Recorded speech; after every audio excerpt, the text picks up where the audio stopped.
The Dayton City Commission meeting will now come to order. Please rise. Commissioner Fairchild will be given the invocation this evening, and please remain standing for the pledge of allegiance. Commissioner. Gracious One, your creation reminds us there is a purpose for each season. A fallow season allows for renewal. The winter season gives way to spring. The barren tree will soon bloom. In the midst of a difficult season, encourage us and help us to see the good. Small acts of compassion, sacrifice, courage, and kindness. Lead us to do likewise, adding our flickering spark to a growing light, so that we bring hope and we turn this season to a better one. Amen. Amen. Amen. I pledge allegiance to the flag of the United States of America and to the republic for which it stands, one nation, under God, indivisible, with liberty and justice for all.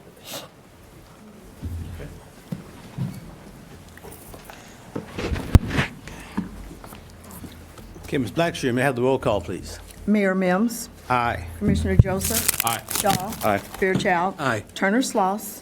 Aye. Okay, may I have a motion then to approve the minutes from the January 29th meeting? So moved, John. Second the motion, Your Honor. And probably moved and second to approve the minutes from the January 29th meeting. All in favor say aye. Aye. All opposed say no. Okay, Ms. Blackshear, any communications or petitions? There are none, Your Honor. No?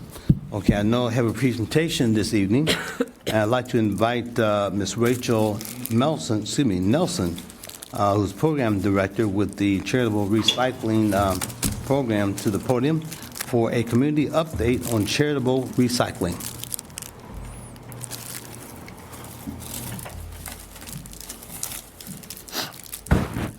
Good evening.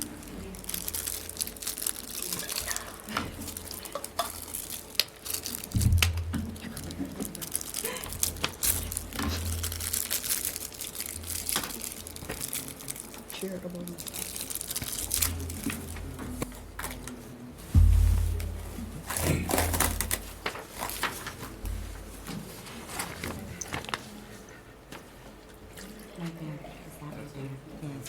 Okay. Chris, you want to go downhill? Well, I charge a lot more now. I apologize for that. Good evening, ladies and gentlemen. My name is Rachel Nelson. I am the program director of Charitable Recycling. Okay, so Charitable Recycling is a 501c3 nonprofit. We have been in business for over 10 years. When we originally first started, we started recycling just your basic ink and toner cartridges that come out of your printers, your inkjet printers, and your scanners. Over the years, we have expanded to taking computers, laptops, a PC battery backup units, printers still, and ink and toner cartridges. All the items that do not work, they are broke down back down to their basic components, whether it's boards, plastic, metal, and etc. And then we are also working with Columbus Micro out of Columbus, Ohio, to help us with our recertification of the items that are destroyed so they can be reused again. So a list of some of the items that we do take is our electronics, whether it's projectors, DVD players, VCRs, typewriters, projectors, working condition or non-working condition. We do take them. We do take batteries. However, we are having a hard time finding an outlet for what you consider your household batteries. We do take appliances regardless if they have Freon or not, and then we do take other equipment such as office dividers, office chairs, desks. All items that we do accept that are reusable, such as household goods, they are sent down to Wicked Thrift Store, which is in West Liberty, Ohio, where they are resold, and the proceeds from that is donated back to Dayton Children's Hospital. We also do data destruction as well, and we do that with the highest regards according to the Department of Defense. We do pick up also for 5 items or more, and it's a total free charge. We do not charge at all for our services. Some examples that the city of Dayton has been involved with charitable recycling. We pick up a lot of the old IT equipment from City Hall, Dayton Municipal Court, the Water Department, Housing Department, and the Fire Department, and the Police Department as well. Also, the city, as you can see on the slide, the City of Dayton IT Department donated this desk. Those desks were able to be reused at Bruner Literacy Center in Trotwood, Ohio. Also, the other slide shows the City of Dayton has easily recycled over $1,000 with charitable recycling. And those initiatives were given back to Dayton Children's Hospital as well. Another few examples of what we do when the equipment, when it works. We donate it to multiple different organizations throughout the city. Ronald McDonald House, Wesleyan Center of West Dayton, Dayton Boys and Girls Club are some of our firm examples. We also do work with local colleges and universities such as Sinclair, University of Dayton, and Wright State. Through Sinclair's donations, we were able to donate 30 laptops to Bruner Literacy Center, laptops to Ronald McDonald House, and here soon we will be donating approximately 30 laptops to Eastway. So other initiatives we have done a recycling event with the city of Trotwood. We also do recycling for Miami County as well. And we do recycling for Montgomery County Job and Family Services. So these are just an example of some of the recycling events we have done. We have worked with Killer Brownie Company. We do a yearly event with Think Patent. We've actually getting ready to do it, I think, on our 3rd year with them. And then we also do present awards to our clients when they recycle over $1,000 or more. So where the money goes, the money is spread out through different organizations. We have donated back to the foundation of Miami Valley Hospital. We have donated back to the Dayton Food Bank. And of course, our main initiative, we donate at least $1,000 on a monthly basis back to Dayton Children's Hospital. So our future plans is, what we want to do is we want to set up a city-wide kind of Earth Day recycling event. We did one 2 years ago with Channel 7, and it was really, really huge. And since then, we have been being asked multiple different times by the residents here in the city of Dayton to do another event. And then this is a project that we are working on. We found out that fabric recycling is basically something that doesn't exist here. It's more of a California thing. So we found out through research, you could take your shredded old clothes and you could treat it with boracic acid, or borax, which you can buy at Myers or your everyday drugstore, and you can treat it and you can make it fire retardant, so it won't catch fire. What we would like to do with this is make it into packing material, animal bedding. It's just a different way to recycle, to keep fabric and things like that out of the landfill. And basically, that's my whole presentation. Okay. Thank you very much. Thank you. Questions, commissioners?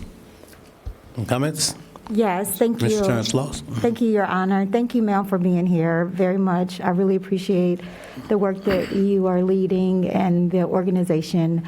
And it's actually great to learn more about the organization. Could you please tell us, I know you covered a lot, but could you please tell us what is the cumulative number of recycling materials that you all have collected thus far? Maybe not over the span of the 10 years, but within the last year. Do you have an idea? And if that's something you can get back with us. That is something I can get back with you, but I can give you a rough monetary number. Okay, that was my next question.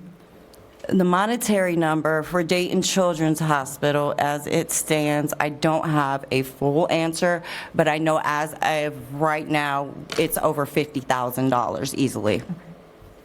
Okay. Okay, thank you. And walk me through at a high level, just the process itself. If it's more than 5 items, then the organization will in fact pick up. Yes, ma'am. Otherwise, is there a location individuals can drop their materials off? I'm sorry, I mean to cut you off. No, you're fine. At this time, we are working with Montgomery County Solid Waste District.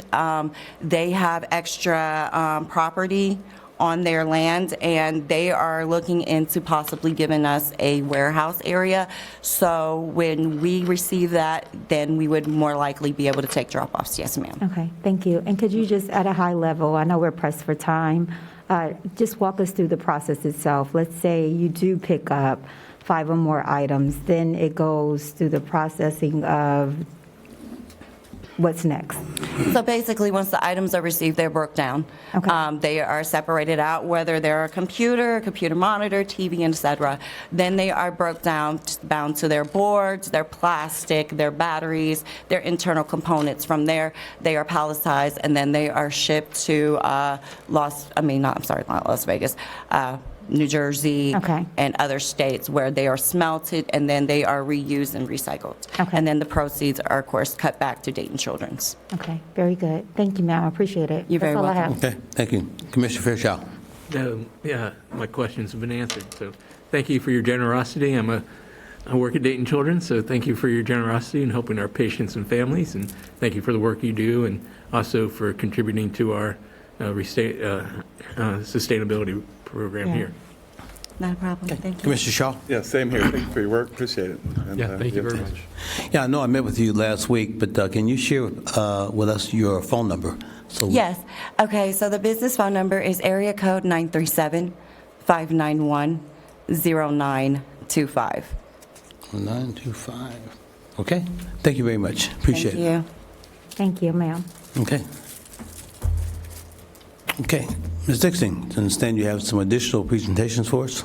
Yes, Your Honor, I have a couple of presentations. The first one, I'd like to call forward Director of Planning, Neighborhoods, and Development, Steve Gondel, who is going to do an overview of a new portal that we have for housing conditions. Okay. And this is the work that we continue to do to elevate and reinforce transparency, sharing, creating dashboards that are user-friendly so that people can get to some of the data that we've collected.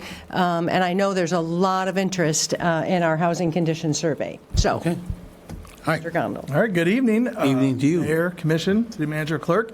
Good to be back. It's been a while.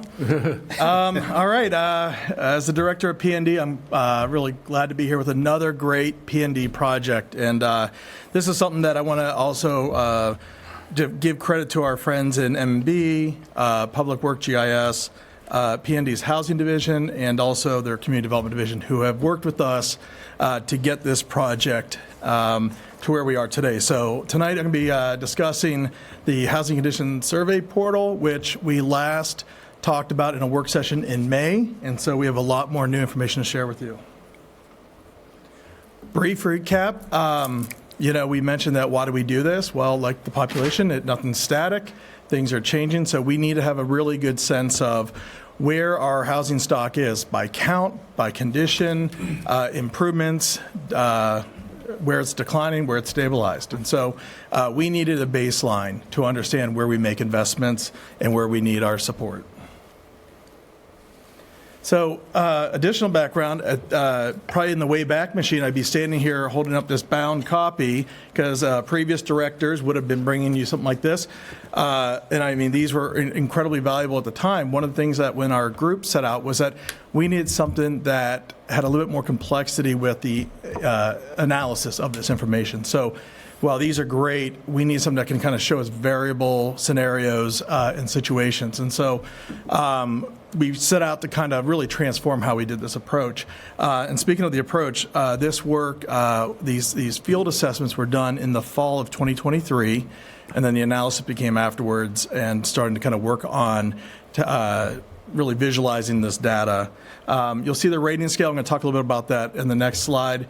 And then also note that this is not just a city project, that we do use county property records, information from GIS, and obviously the housing's work out in the field in terms of code issues. So what are we looking for? So this is a sample of kind of like the form, but what we're looking at is obviously matching parcels with addresses with the unit type, and then determining that grade, and then determining in that note section there what is the condition that's at risk here. So is it peeling paint, hole in the roof, issues with the siding, the foundation? So all of that is captured in that far right column with the notes. This is just a sample of that, how that information looks in the database now. Again, our approach, our inspectors went out in pairs. We had inspectors who did not work in that neighborhood do the initial assessment, paired up, and then that information came back to the inspector assigned to that area as kind of a third party, because they know those neighborhoods the best, and we wanted them to kind of see, because we wanted fresh set of eyes on these neighborhoods, but we also then wanted to give those inspectors who have, are dedicated to that area a chance to then kind of look against it and say, yeah, I confirm that that's a 3, or hey, I think you're off on here, either higher or lower. So we were really strategic in our approach to how we were assessing these properties and then bringing that information back. So what's in the survey? Residential and commercial structures. And we say a commercial structure, we're also including like mixed use, what we have here in downtown, where you have apartments above retail. We are looking only at structural issues. This did not include any of our environmental. So if you had a messy yard, but a beautiful house, you got off, all right, on this one, because we're just looking at your house. But you have a problem come springtime with the yard where you still have to keep that up. What was not included? Parking lots, vacant lots, green space. So we're not assessing that. That's not what this is about. So here we are. This is our splash page on the dashboard. And what you're going to see here is that this first kind of screen is going to go into kind of what it's about, a little bit of the introduction. We're really mindful. I think, when you're looking at this kind of data, there's a lot of questions. How was it, obtained? What's the metrics? So we really thought through. We had our friends at M&B and GIS, like, what questions would you have, that we need to explain? So we went really thorough to explain how this was tabulated and counted for. So on that first page, you'll see we kind of go into, our two kind of main portals there, which we'll come back to. But here we are, like the core of it is these two. On the left, you have the dashboard. So think of that as your visual map. On the right is your tabular data. That's the boring stuff, but useful. So we heard from the residents. When we did this last year, they were asking, can we get the data for our neighborhood? And we were like, our intent was always yes, but let's do it in a way where you're not going to need us to kind of, I hope that he's in this week because he can pull that. We wanted to where you could pull it at any time. And so that's kind of on the right, where that was a response to the community was, we understood what they wanted, so they'll be able to pull from there. But really what we're driving for is on the left. Again, we're going to modernize this book on the left-hand side here. I think people understand pictures better than words, and so we made sure, as we had done in previous years, to give a visual of what a 1, which is sound or good, 2, minor repair, 3, major repair, 4, rehabilitation, and 5, dilapidated. We wanted to kind of give, in addition to kind of the copy, the text there, a visual of what we're kind of assigning those grades. And then further down at the bottom is the request form. This is I have a question about my house. I'm having a problem here. Any issue with this portal, it's right there. And I'll show you this elsewhere on the site. But on the first page, this is where we want you to go. Use this form. We have a system set up to get it to the right staff people, to get it right there. So we want people to, if they have a question or concern about it, to use this form because we already have a system in place to respond to them effectively. So we're going to go back here. You'll see back to that main page. I'm going to hit the visual map first. All right. When a resident hits this portal now, this is the first thing they see. We were really mindful of, we wanted everything in one spot. We did not want to say, you have to hit the down over here, slide over, drop down, hit this. So what we're looking at here is on the left, you'll see all of our neighborhoods alphabetical, and you have it by the neighborhood, by how many properties are in that neighborhood. and then we have their average grade on that right-hand column. So you'll see, while we do solid numbers on the scoring, 1 to 5, we take the average of that neighborhood. And I got to say, we were really thrilled because what we're seeing here is out of 53,000 plus structures, the bulk of our city is in the 1 range. The bulk of our neighborhoods are predominantly in that 1-2 range. They're a high 1 average maybe. So a couple ways you can navigate here, and I'll talk about that in a second, but one of the things here on that far left, you'll see a little arrow. It's really small, but when you hit that arrow, it pulls out, there's an about, and then there's a how-to. So we want to explain how to actually use the dashboard, because again, I'm mindful that people are using this outside of business hours. I don't want them to have to wait until city offices are open to get help. So we explained how to use the various navigational tools in this portal, so that way they're able to achieve what they're looking for. And at the bottom there, I mentioned there is another link to getting help or to report. So we don't want you to have to go all the way back to that homepage to report an issue or a question. We have it throughout the form that where you can hit that and bring up that request or report of information or need. So I'm going to go back. What we did here is, the first way we're going to do is College Hill is the lucky winner tonight. I randomly picked a neighborhood, and College Hill won, and so we're gonna use College Hill as the example. So what I did was on the left-hand side, I just touched College Hill. Immediately, the map went to College Hill only, zoomed in. It then looked and changed. You'll see the condition grade count, the grade average, and the right-hand bar column all then dialed back just to reflect College Hill's numbers. So now they're looking just at the state of that neighborhood. And then from there, we'll show you how we can zoom in a little bit more if you're looking for a specific address. So on that main page, there is a little drop-down button, and there's one of two things. You can go in, you can zoom in on the map and click on a parcel, and you'll get a property record that pops up there. Or on the right, it says more tools. You can put the address in. Like many of our other portals, you can start putting the address in. It will start autofilling. So if I know and I think I used 2031 Litchfield, LIT, and then boom, it'll pop it up. So you're not going to have to get it all the way out. It already knows you're looking for a property here in Dayton. So we have kind of two ways, visually through the map, through the search address. On that property record, and again, this is public information. This is the county property record that we have coming up. But the one thing that we did add in there is the condition grade. So we put in for that both. You can see it through the color, but now you can see it through the grade. That's a 1. In this situation, this property is. It appears to be an LLC that owns it, but it's in good condition. It's a single-family home.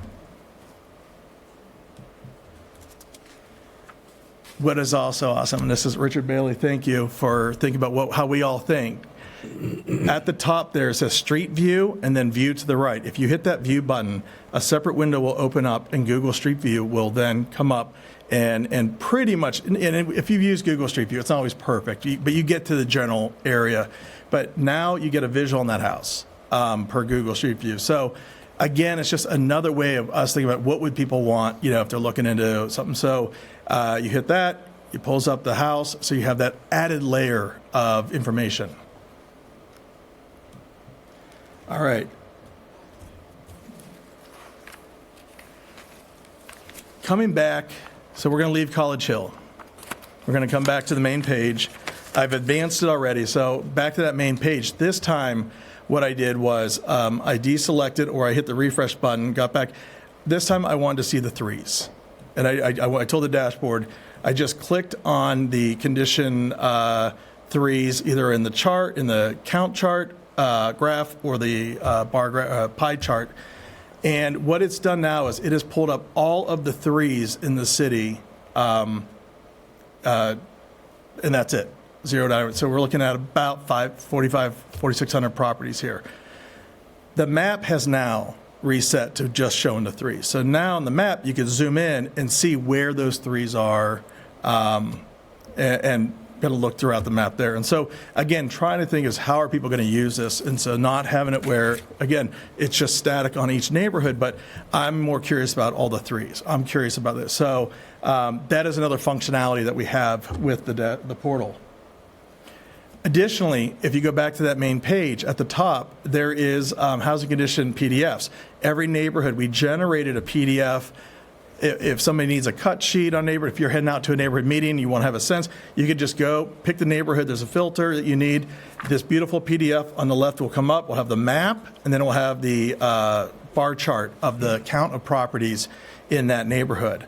On the right, that is just a small sample, but if you go to the tabular data, that is all of the neighborhoods data in a tabular format. Same thing, you can sort by the neighborhood that you're looking for and get just that data. So again, different functionality depending on what your need is. You might be wondering, where can I find this great portal? Well, your lucky day. It is now up and live. Knew you had the answer. It's up and live on the City of Dayton's website under the great Department of Planning, Neighborhoods, and Development, Housing Inspections Division, with its recent cousin, the Housing Tracker, and our founding sibling, Dayton Delivers. So, and I bring that up because this all works collectively. You know, we are putting together these tools not to just kind of meet an objective of your leadership or the city managers, but these are tools that we are using day in and day out as city staff. And so we need to continue pushing people to Dayton Delivers. We need to continue to track the housing tracker to see those issues that are put in there that they're coming up. But then now we have this added tool here. And so we're working with public affairs to put out a little bit of a splash media. But for tonight, it is up now live on the website. Everything I've just kind of walked through is available to the public. So you can explore after the meeting. And further, a mobile function platform will be also accompanying this. So if you're out in the field, you can you'll be able to pull up this information from your phone and set up in a mobile setup. I think it said mobular. It's okay.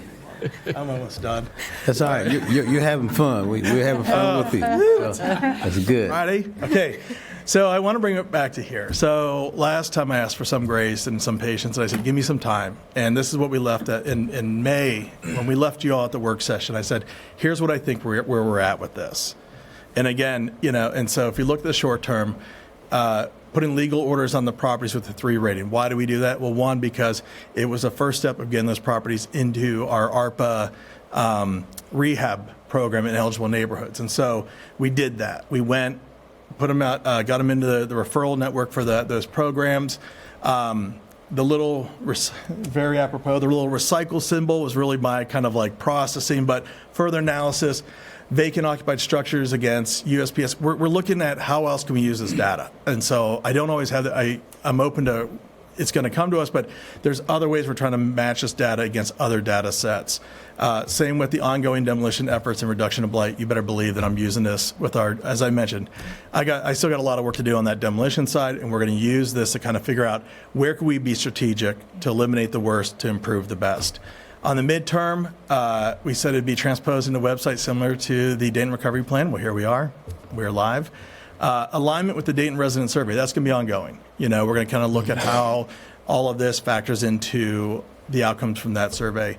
And lastly, ongoing information shared with the Housing Policy Steering Committee and Issue 6 housing funds. We did that. We didn't have the portal, but we had the data, and we used that to really talk about the opportunity we had with Issue 6, how we honed in on those that Welcome Home program to serve Fairview, Dayton View Triangle, Madden Hills, Wolf Creek.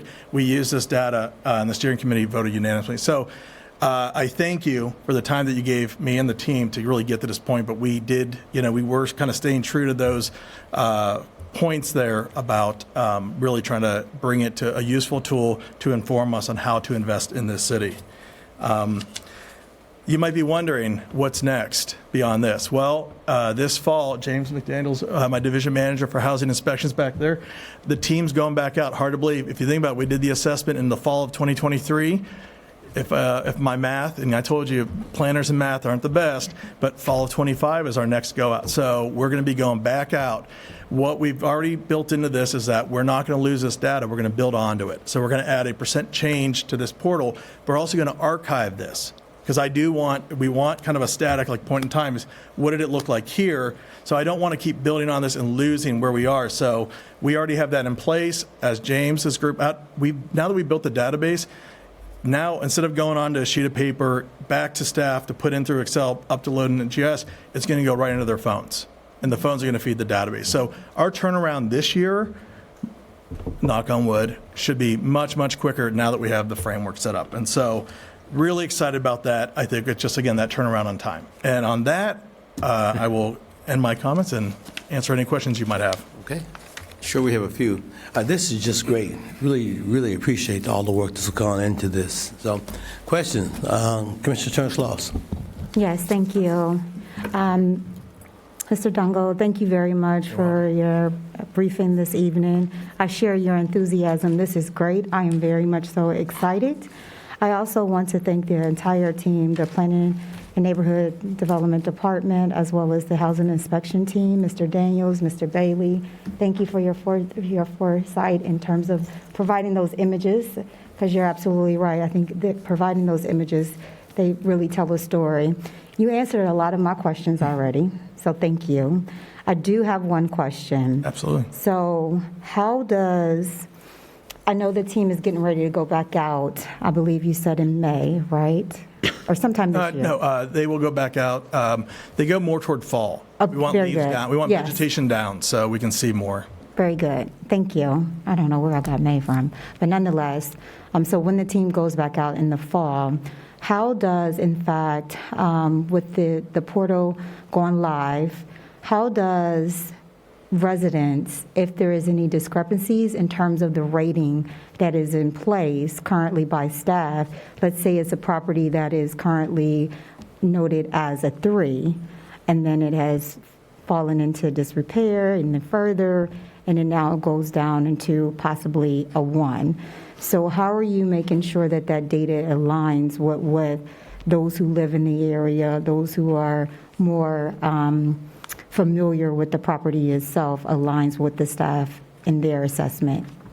So if I heard you right, one of the things that, when if a resident wants to reach out They have that about a discrepancy on a property, we want them to use that form. Okay, very And good. here's one of two things.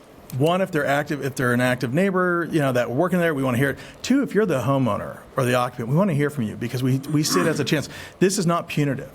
It's a chance to say, well, we can come out and talk about why we gave it a 3. What does it mean with a foundation issue, a roof, siding? So I'm not looking at this. There's, unlike, one thing I did not want this to be confused with is that, like with the auditor's tax assessment, you can appeal it. You don't need to appeal these numbers. These are just kind of a point in time marking. But what we do want is that if you have questions, if you do want to understand how to improve that score, or to get, as an owner, we want to be there. We want to talk to you and bring those resources. As the neighborhood, we have a lot of really engaged neighbors. We definitely want to have. I'm probably, James and I are probably ready to do the road show to go out to neighborhoods to talk about. Okay, you may disagree or you may agree, but let's kind of, like, from the point of housing. And again, our housing inspectors are at, any neighborhood that would like for them to come, they will come out there. But we will work on a specific outreach plan that to really communicate this. I already talked to Mike Squire. We might be presenting this at the neighborhood summit. So, like other rollouts, I absolutely do not want any confusion. We will come anywhere to explain this, to help them understand. But there's nothing punitive about this. There's nothing to appeal. But we do want people aware of. You might be okay with it. That is not that's not an acceptable standard, of not having a window or a hole in the roof. We can't have that, so. But it doesn't excuse any or dismiss any violations, whatever have you. Like, no, it's not punitive, but all the while, if in fact you're not meeting city code, you will be receiving a notice. And also, with that being said, an opportunity to appeal or whatever have you, in other avenues that will assist in addressing and mitigating those issues. Is that fair? Always our first step is a courtesy notice. Okay. So we're not, we're always going to come out and engage you and explain the situation, what needs to be done, even before the portal. So we always start with the courtesy notice, but then we will escalate it if there is an indifference or inability or wanton, not disregard. So, but we're here. We hope people engage through this so we can get out there and reach more people to explain how they can be better stewards of their property. Okay. Thank you very much. Again, I'm very excited. I know Ms. Lamance is here and Ms. Arlene Hurrell is here as well. I know they're excited to see this. The only thing that I would ask, if you don't already have it in place, is to provide a list of resources. I know we have our coalition with a number of our partners. And again, Ms. Arlene is here. If we can provide that as well as an outlet for those who may want to provide, some additional resources that made available. But kudos to you and your staff. Thank you. Thank you. Thank you. Commissioner Fairchild. Yeah, I think my enthusiasm exceeds your two combined. I'm just so excited about this.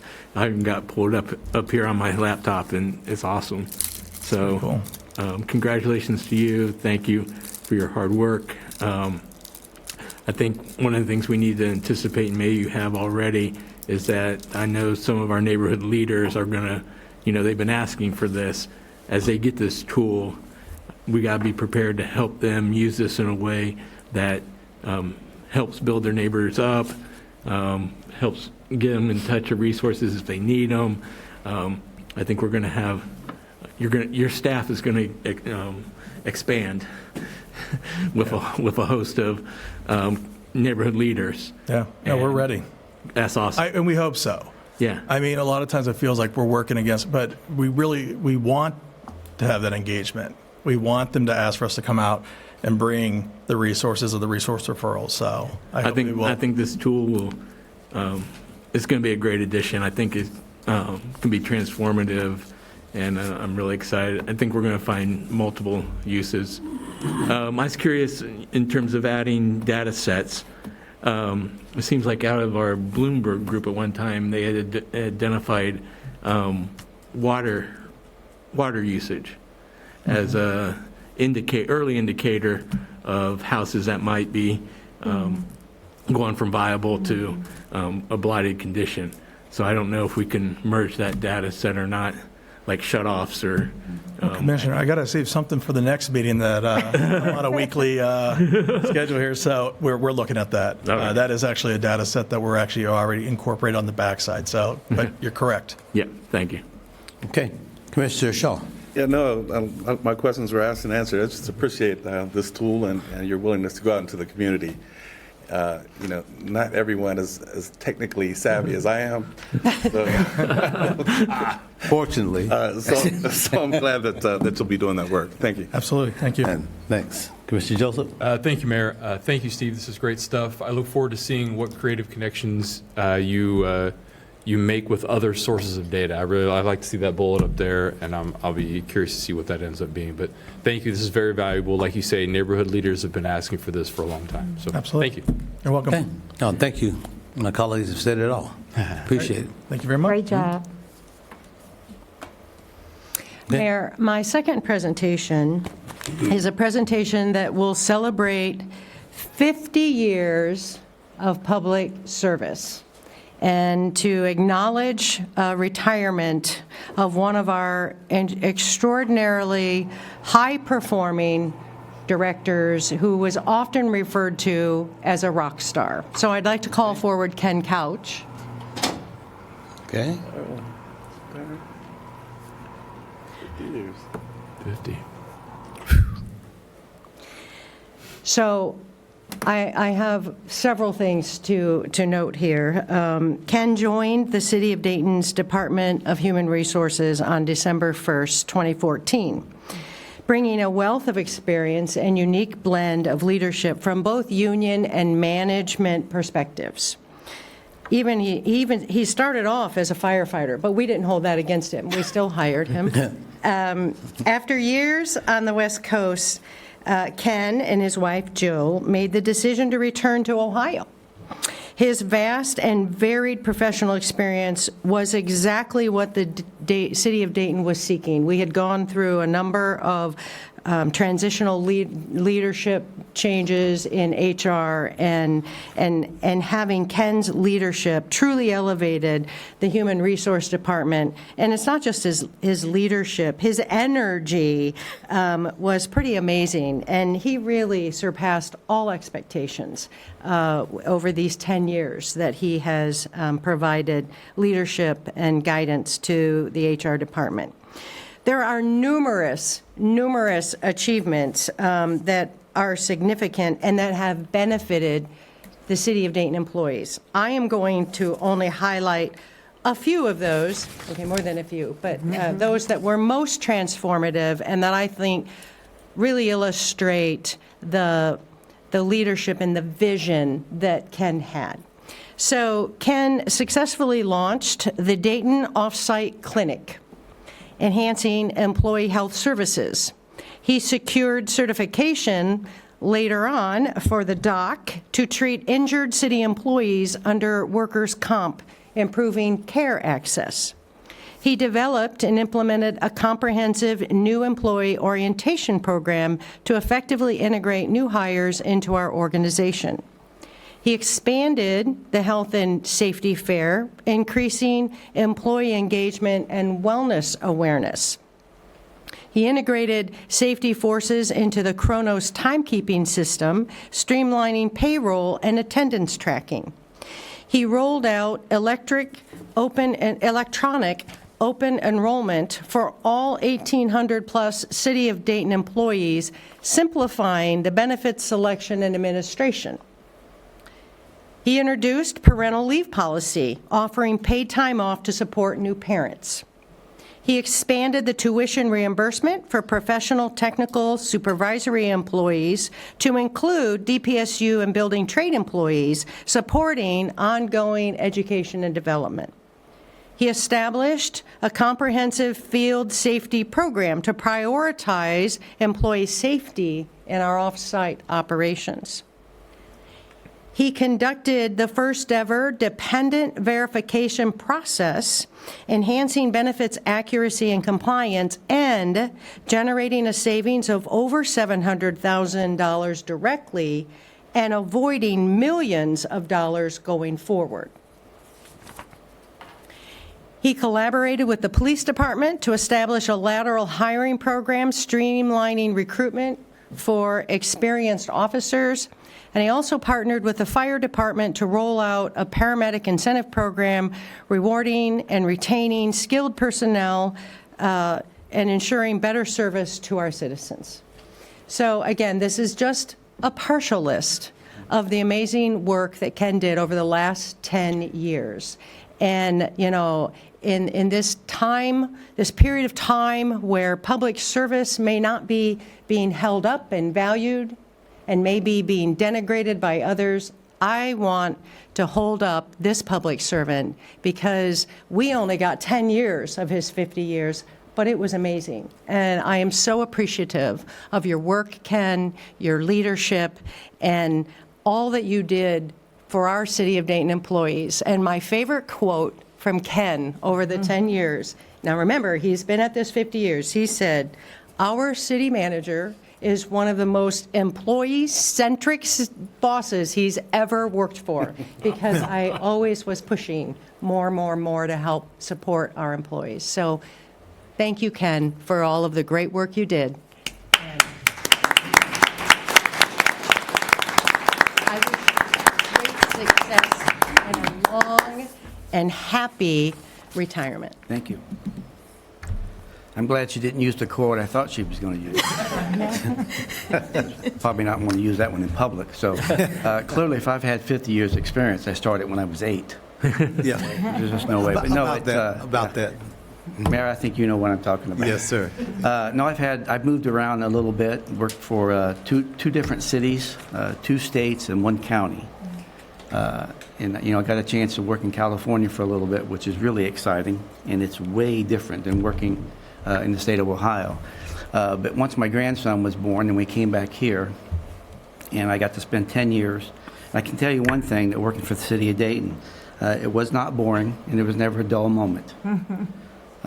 Shelley gave me credit for a lot of that stuff, but it was the HR team that did all that. And you guys are in good hands going forward. It's been an honor and a privilege. Okay. Thank you. Okay.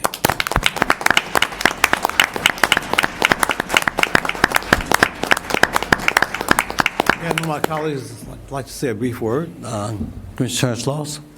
Yes, emotions can be contagious. So, to say the least, I just wanted to thank you personally for your 50 years in service. I've only had a pleasure of working with you for a couple years in this seat, but again, you were in your position when I actually was an employee of the city of Dayton. So with all that being said, thank you for your leadership, thank you for your foresight, and I wish you nothing but the best in your future endeavors, and I hope that you stay this way. I don't know if you plan to go back out west, but hopefully you'll stay in Ohio. So again, thank you. Thank you. Okay, thank you. Commissioner Fairchild. Yeah. Thank you for your service. Thank you for your service to the city of Dayton and to the citizens and to our employees. Thank you for your obvious commitment to those employees and the contribution and using your time well. So thank you. Thank you.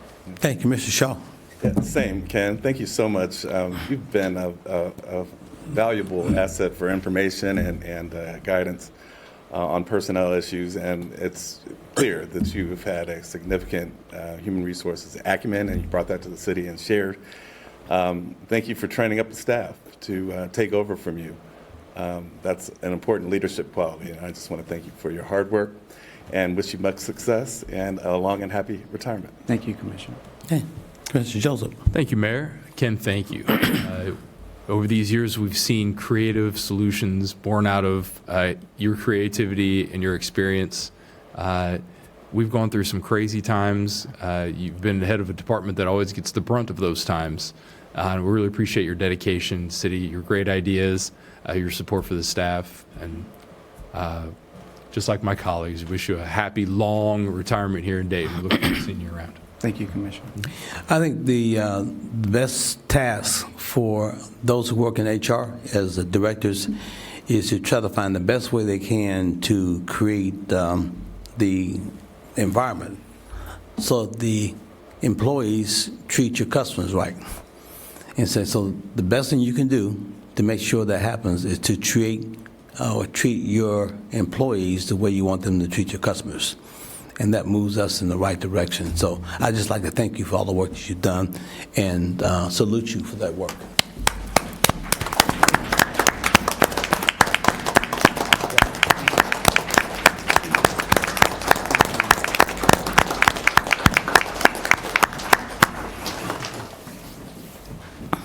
Okay, that's all? Okay, so calendar items. Ms. Blackshear, do we have any additions, deletions, or comments to the calendar? I have none, Your Honor. Have none. Dixon, do you have any deletions, or comments to the calendar? Your Honor, this evening, I do have an addition to our calendar to this evening. I will be adding City Manager Report 3A. It is a contract with Ohio Irrigation for about $1.3 million, and it is a streetscape project that we have accelerated. This was a streetscape project that was supposed to happen in 2025, mid-2025. We worked to accelerate it when the NATO announcement came at no additional costs. But this is a streetscape project that will consist of constructing new sidewalks and landscaping bed beautification efforts on 3rd Street from Ludlow to Jefferson and Main Street from 4th Street to 2nd Street. We've done a number of these in smaller pockets around downtown. What we're trying to do is create some real consistency around streetscape and beautification so that it softens up all of that concrete we have downtown and is a great experience for the people coming to downtown Dayton, whether they live there, work there, play there, learn there, or just are passing through. We want to make sure that we have a great experience. The There were 4 bids received for this project, and this O'Hale Irrigation is the lowest and best bidder for the project. So we are bringing it forward to add it to save a couple of weeks, because every couple of weeks are going to matter to be able to get this work done before, the end of May. So I'm excited to bring this forward to you. And the other item I'd like to highlight, I will highlight, and I will ask Chief Afzal to come to the podium, is the item B1, which is a purchase order with Safeware Incorporated for the design and installation of a new shoot house for $860,000. This, I will remind you, was in the debt portfolio that we brought forward in September, that was presented to you in first reading on September 11th, and then unanimously approved on September 18th for $800,000. So $800,000 of this has been approved and is working through our debt.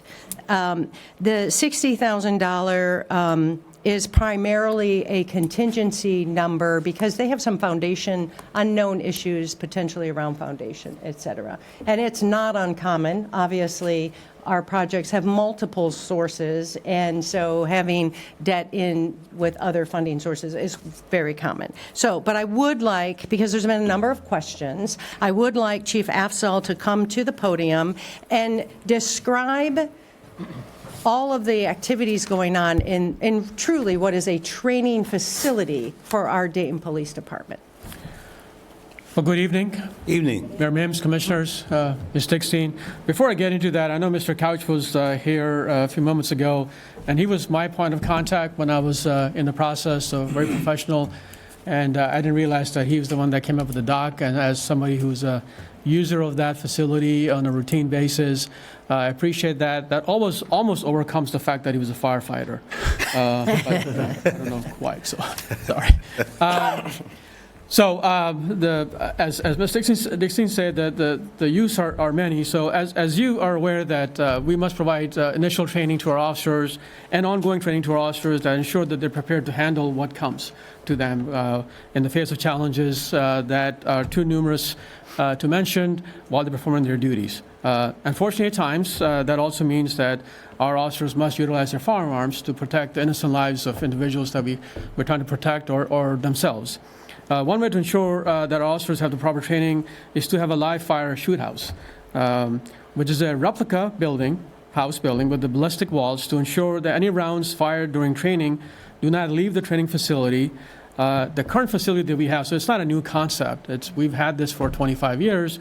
What we're doing is a little bit more, going to be more user-friendly based on how we have designed it. For some of you that have been exposed to our training, you know that the firearms portion of training is very static.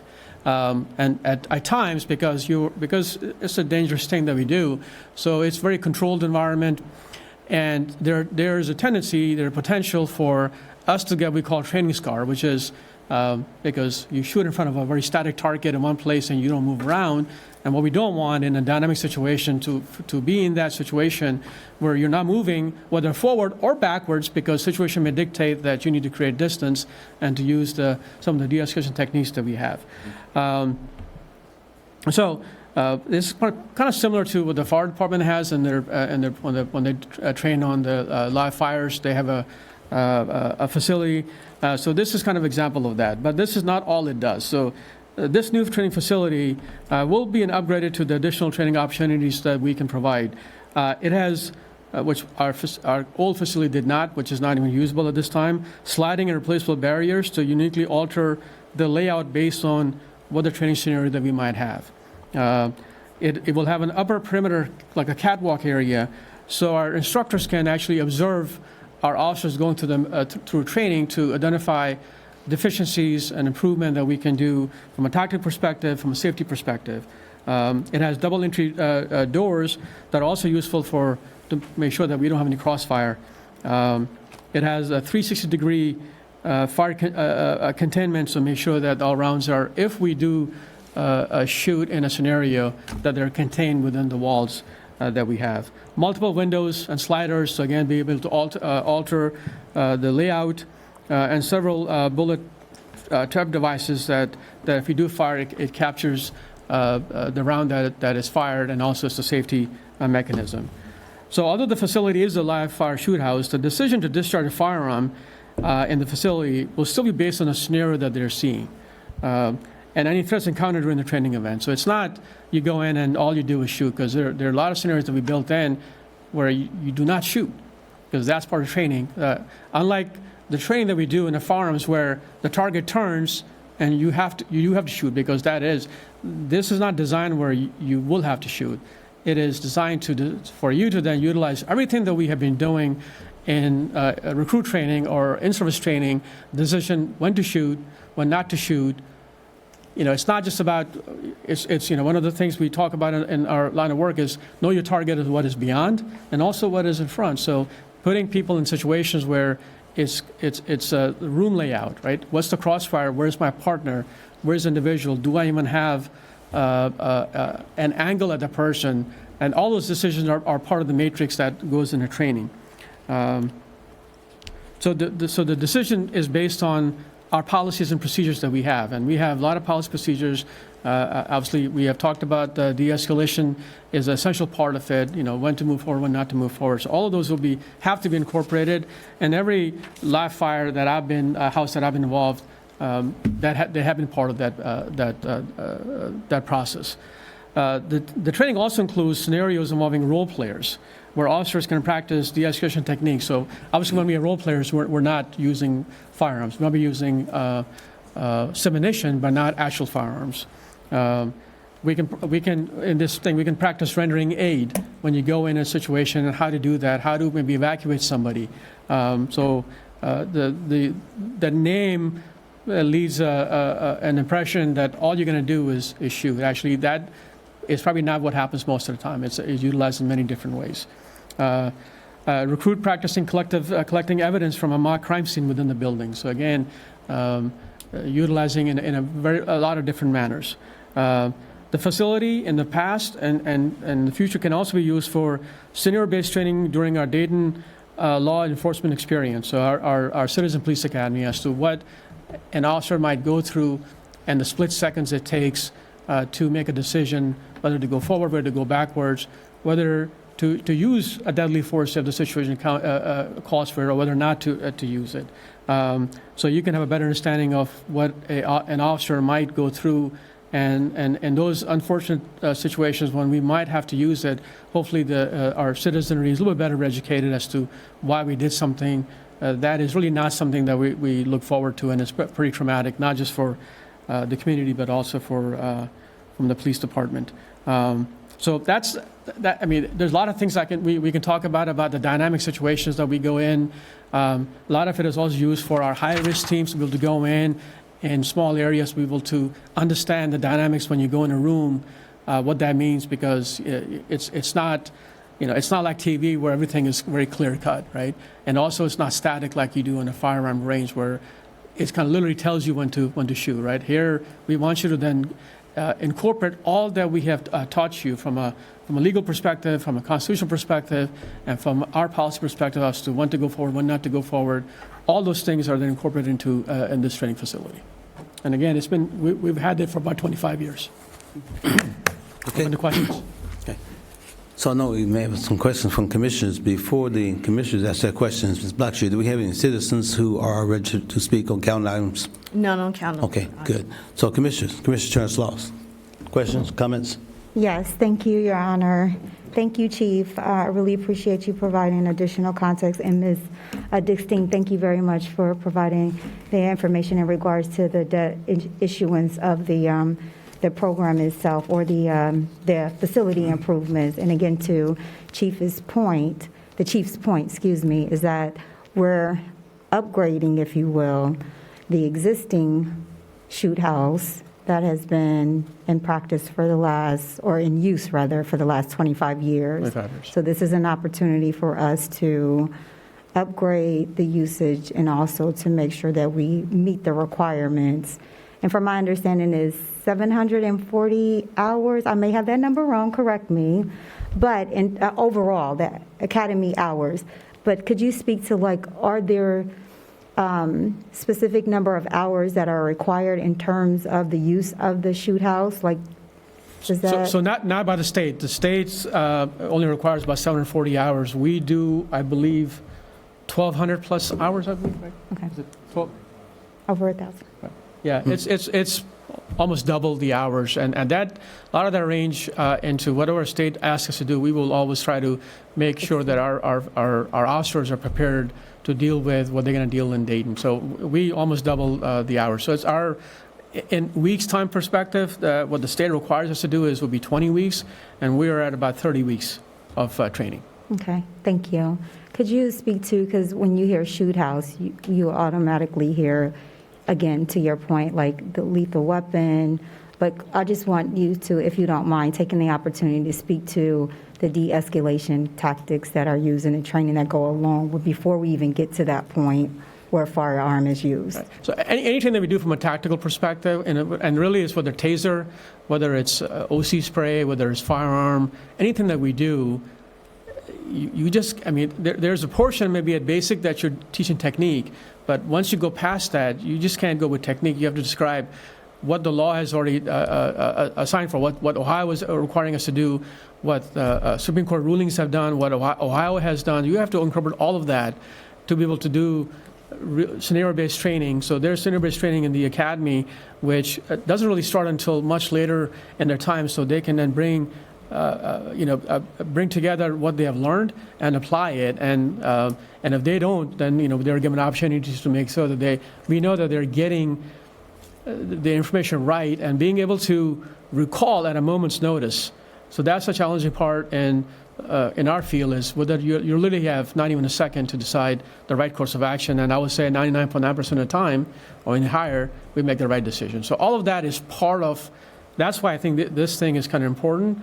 To be able to have flexibility to actually go in and not just stand in front of a target and say, what are you going to do here? We build things out, and that's why role-playing and simulation training is just as important. That does occur in facilities like this where, why did you do what you did? Especially if there's an issue, you kind of stop them from making a mistake. So it is very all-encompassing training. There's just not one thing that we do, and that's very intentional on our part. Because the last thing we want to do is to train someone on not the full scope of what our job is.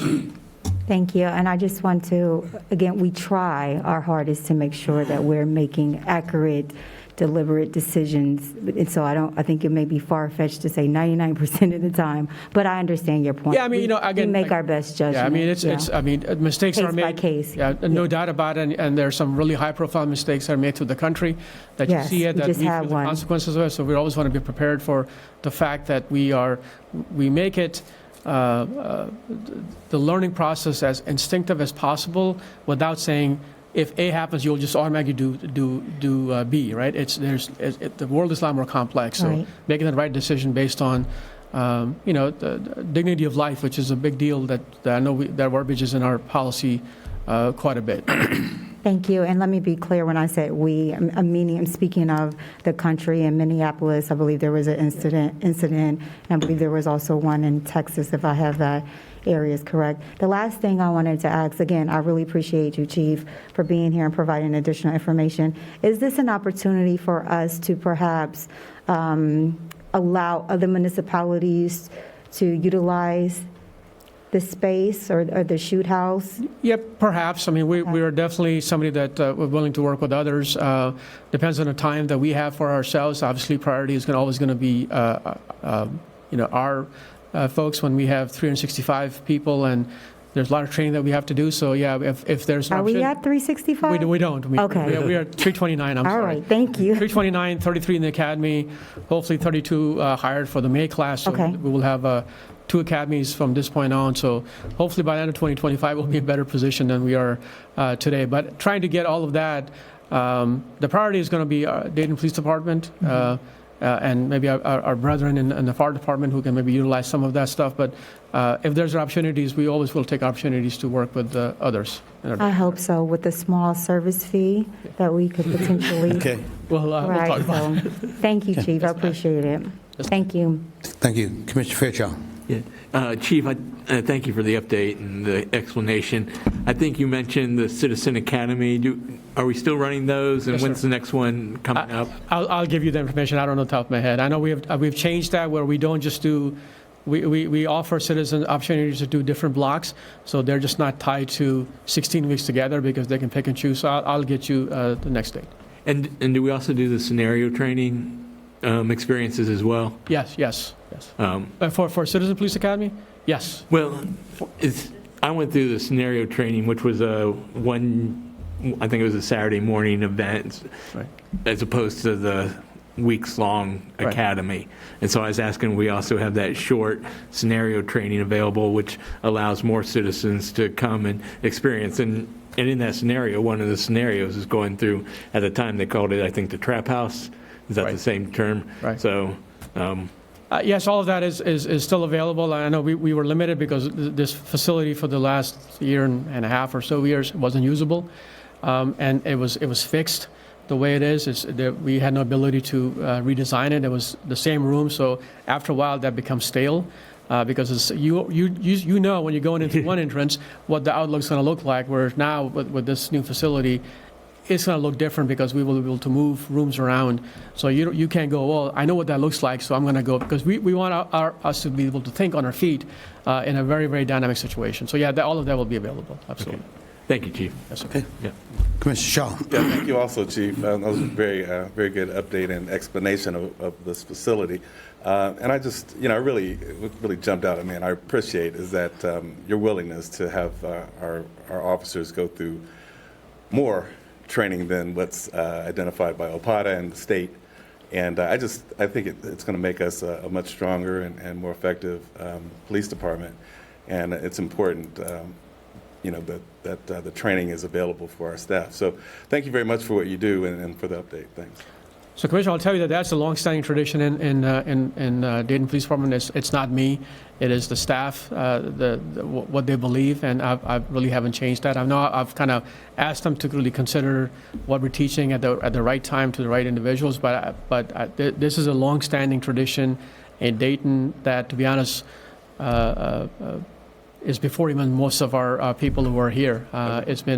We've always done more, understanding that we need to make sure that our folks are ready to deal with, because we can't predict what's going to happen. So it's not because I'm here. It's always been the case for Dayton PD. Good to know. Okay.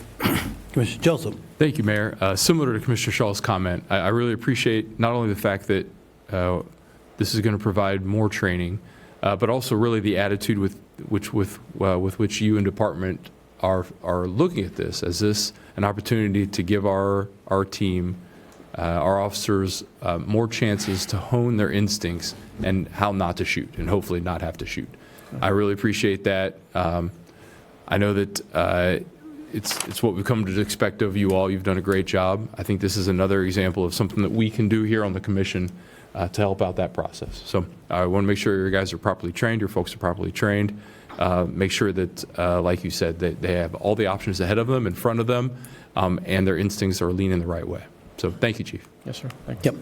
Just, I know I participated in a lot of training simulators in terms of shooting over the years, and the aspect of updating that type of facility to increase the skill set that's necessary for those who have that responsibility is always very important. So again, thank you guys for doing that. Absolutely. Right. All right. Thank you. Okay. That's all I have, Your Honor. That's all you have? Okay. Commissioners, any questions on anything else on city manager recommendations? Hearing none, I accept the motion then to approve city manager recommendations. I move to accept the city manager's recommendation. Second, Your Honor. Okay, it's been probably moved and seconded to approve the city manager's recommendations. All in favor say aye. Aye. All opposed say no. Okay. Legislation, Ms. Blackshear.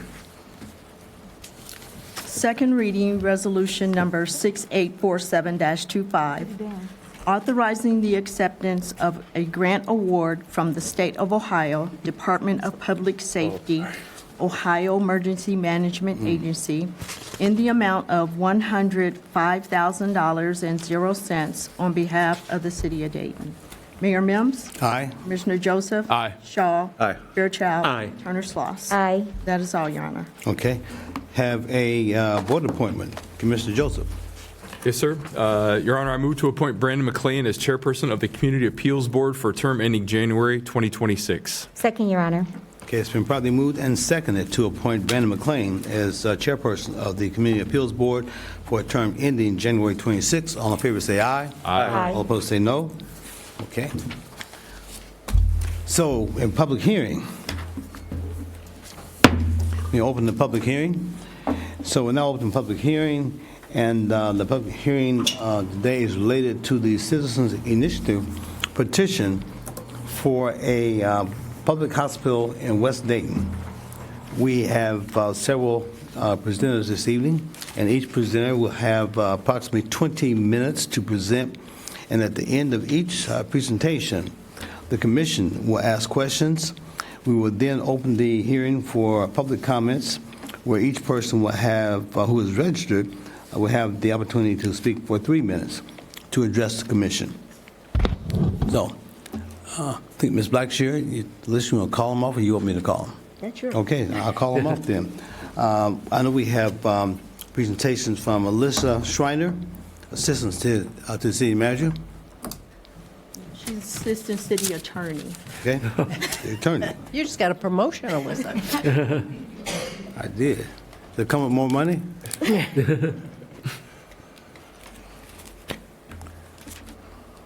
Hi, good evening, Mayor, Commissioners, City Manager, Clerk. Good evening. My name is Alyssa Schreiner. I'm here on behalf of the Law Department to go over some of the pertinent law regarding initiative petitions and public hospital run by the City of Dayton. You received a very similar presentation from the City Attorney, Barb Dosick, back in August, but you handle a lot of business over the course of several months, and the details here are very important. So we wanted to update this to make sure that you have the best information while you're, and the understanding of the law for today's meeting. So first, going over the free public hospital run by the City of Dayton part. So the Ohio Revised Code does indeed provide a mechanism for the city to levy and collect a tax to pay for a public hospital. The city could annually tax a maximum of $1 million on each dollar of taxable city property to pay for this hospital. So next, the initiative petition part of that. The sections on this screen are the city code sections regarding initiative petitions. The reason that this is before you today is because of an initiative petition. So those sections on the screen describe the process where a proposed ordinance is placed on the ballot to be voted on by the electors of Dayton. If a majority of the Dayton electors vote in favor of it, that proposed ordinance becomes an actual ordinance. The Clergy Community Coalition, often called CCC, is attempting to use this process to create an ordinance for the city to levy and collect a tax to fund the public hospital in Dayton. So also in these sections, Section 23 requires that the city attorney to approve the proposed ordinance as to form, and for the record, that has already happened. So that brings us to this specific initiative petition. The petition paperwork was filed on January 23rd, 2025 with the clerk of the commission. The clerk of commission submitted it to the commission at the next regular meeting as required on January 29th, 2025. The city code requires that a public hearing be held within 14 days of the January 29th date. That's this. And finally, the commission shall begin consideration of the petition at once. So let's talk about some of the requirements for the petition.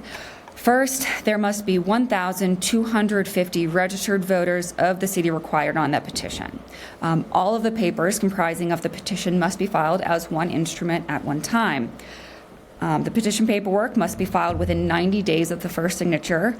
Based on my review of the petition, I believe the earliest date was October 25th of 2024, which would give a deadline of turning it in of January 26, 2025. It was filed with the clerk on January 23rd, so that deadline would have been met. Okay, so further discussion about signatures, and Ohio law does have a process for evaluating whether signatures on the petition would count towards that 1,250. After the petition paperwork is filed with the clerk of commission, under Ohio law, the clerk must send that to the Board of Election within 10 days. The Board of Elections would examine the signatures to determine the total number of valid signatures. And within 10 days, the Board of Election has to return the petition and a statement attesting to the number of valid signatures. The Board of Elections did that, returning the petition and the statement attesting the number of valid signatures on January 31st, so that would mean both of those deadlines in that law would have been met. In a summary, the summary report was also provided to the CCC as well.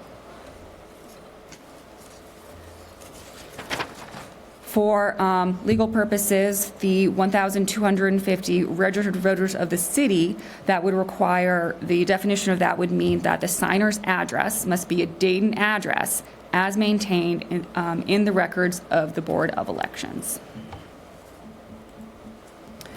So that brings us to tonight. The next step would be for the Clerk of City Commission's report. It's my understanding that report has been created and been provided to the Commission. Your next steps would be to act on the City of Commission's reports and findings related to validity and sufficiency of the petition. The Commission may adopt the report as is, or the Commission may amend the report if sufficient evidence is presented in contrary of the findings. If the clerk finds that the petition is insufficient and/or invalid, and the Commission adopts that report, then the petition fails, and the Commission cannot consider the proposed ordinance. If the clerk finds that the petition is sufficient and is valid, and the Commission adopts the report, then we would go on to what's on the next slide.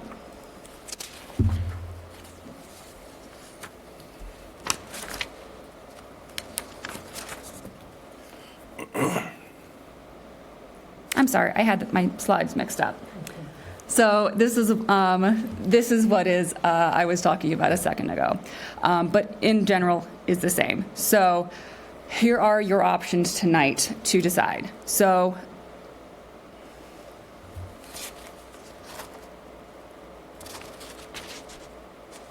right.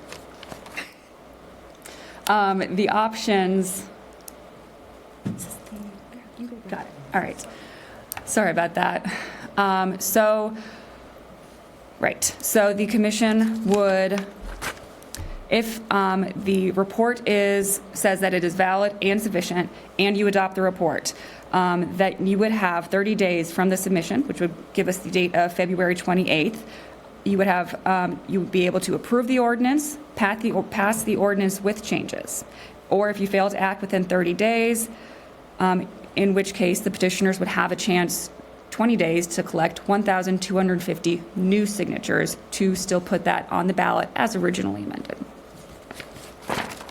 So for the rest of tonight, here's a roadmap for the rest of the public hearing. So next we will be hearing from the Clerk of Commission to put her report on the record. Next will be a Board of Elections representative to discuss their report.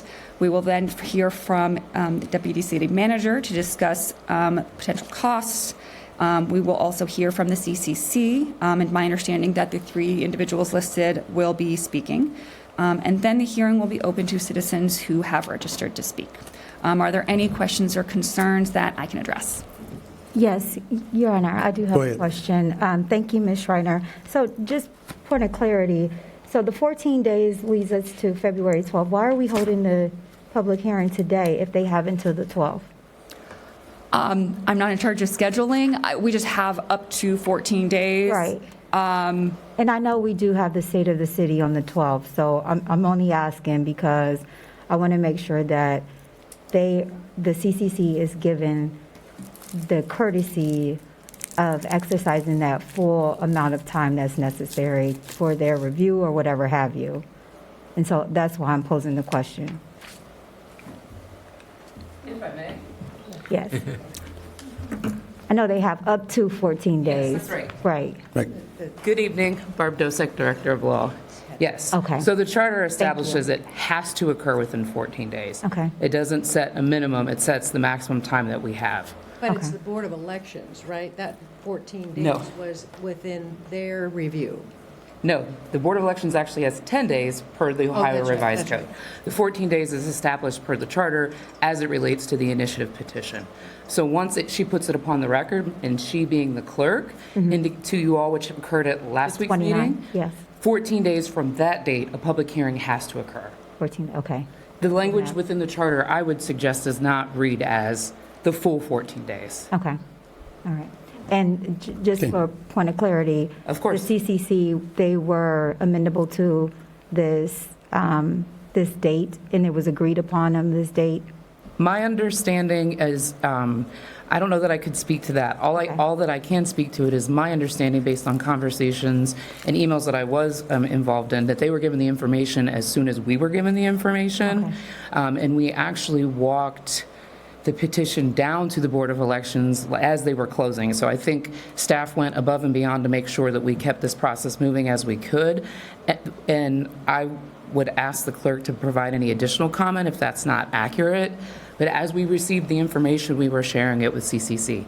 I am unaware of them expressing any concern with the hearing date. Okay, thank you. And again, I know we had conversation in terms of the date. I'm just trying to make sure that all courtesies were extended for that 14-day period. And again, I know we have the State of the City that is scheduled for next week. So thank you. I appreciate it. Thank you, Ms. Shriner. Commissioner, if I may. Please. Please. We did consider having the meeting at next week's meeting. However, it was the State of the City, and it was just like logistics.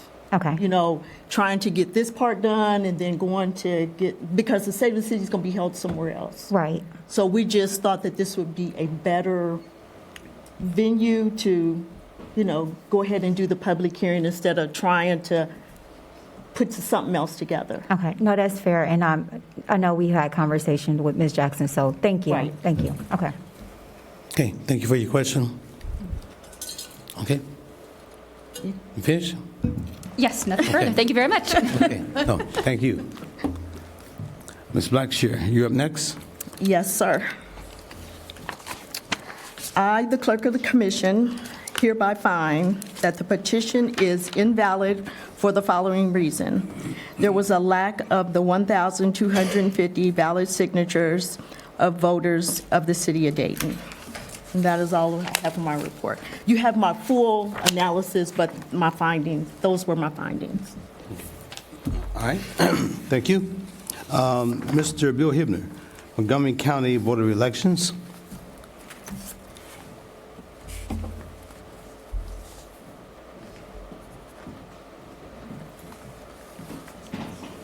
Thank you, Your Honor and Commission. Bill Hibner, Chief of Staff, Montgomery County Board of Elections. Good evening. We concur with the number that the clerk mentioned, and I'm just here if you have any questions about that or the breakdown of the signatures that we found. Okay, any questions? I don't have any. Thank you for joining us this evening. Question? Okay, that was again reaffirmed 800 and Correct, 869 valid signatures. 1,250 required? Correct. Okay. Okay. All right, Thank you. Okay. Next, Ms. Lawton?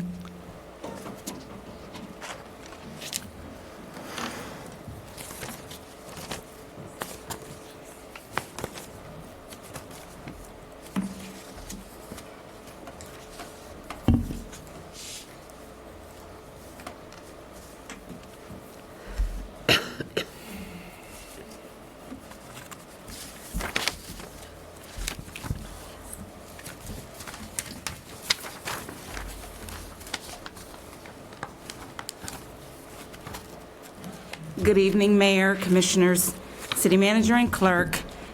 First, I want to clarify that I am here to give a summary of the findings that Woolpert's study, which we asked for, concluded. So I am here to share these findings of the life cycle cost assessment for the proposed West Dayton Public Hospital as previously presented in August of 2024. This comprehensive study was completed on August 7th by Eric Dillinger and Jessica Goodall of Woolpert. The assessment provides a detailed analysis of the total cost of ownership for a potential 300-bed, 750,000 gross square foot public hospital in West Dayton as proposed, with a forecasted design life of 40 years. The study drew on a variety of reputable sources, including industry cost indices, data from the National Academies of Science, Engineering, and Medicine, and benchmarking information from the American Hospital Association.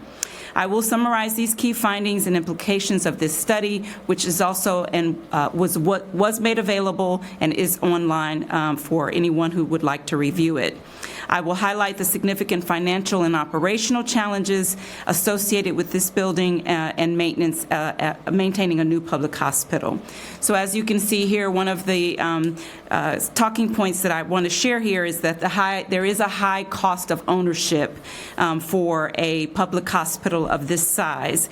The estimated total cost over 40 years for a new 300-bed facility is $21.5 billion, which is annualized to $536 million every year. Labor costs alone constitute 88% of that total cost, amounting to $18.8 billion over the 40-year period. There is a significant initial investment in constructing a building of this size, and that construction cost was estimated at $460 million for a 750,000 square feet facility, and the size of the facility was determined by the parameters of the petitioners, so that was the decision there.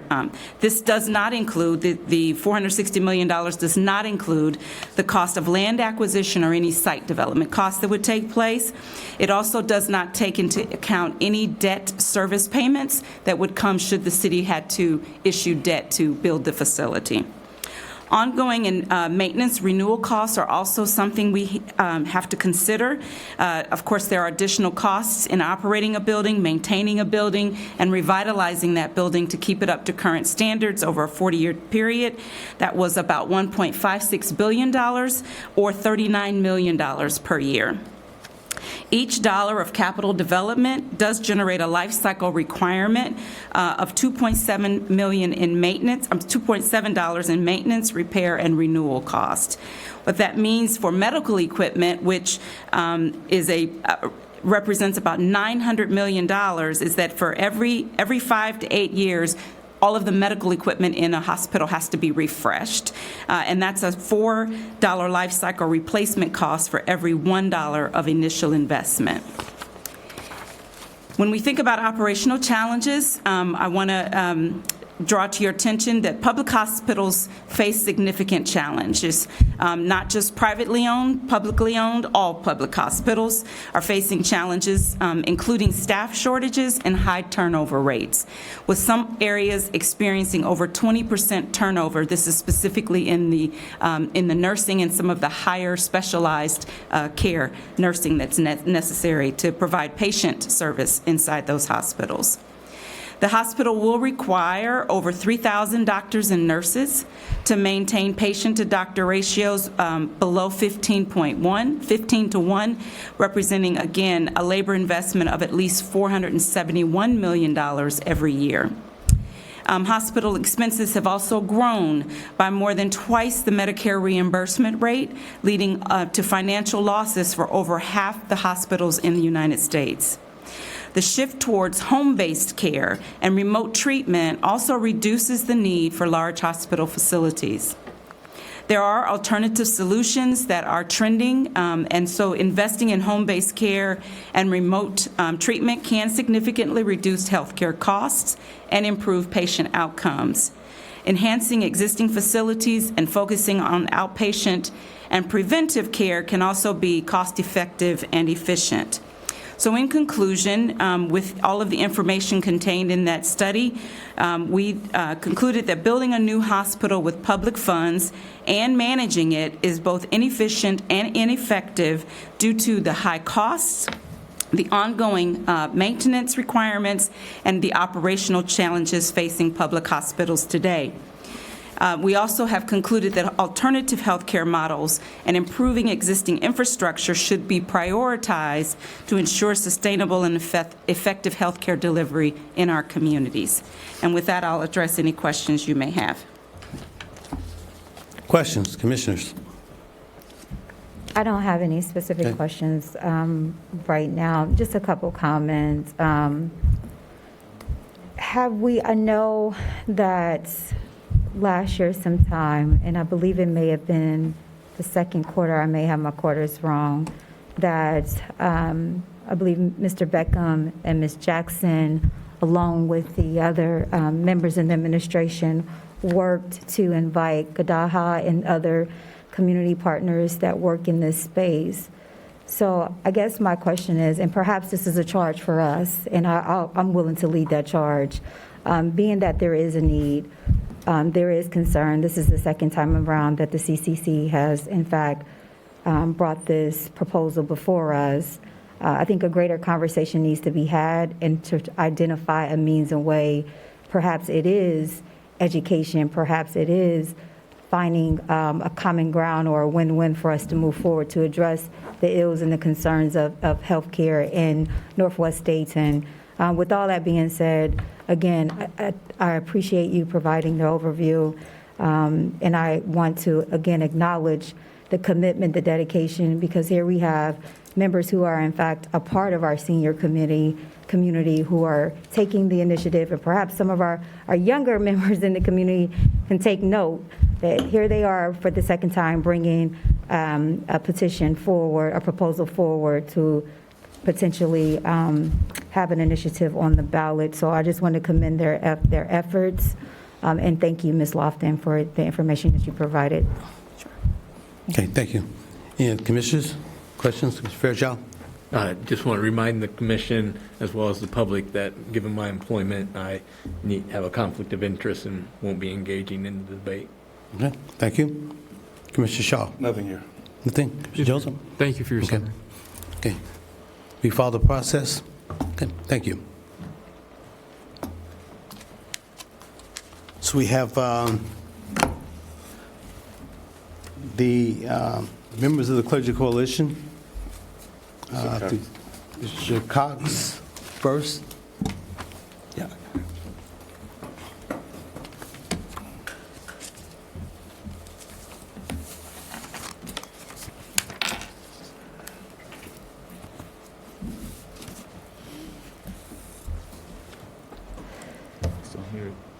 Yes.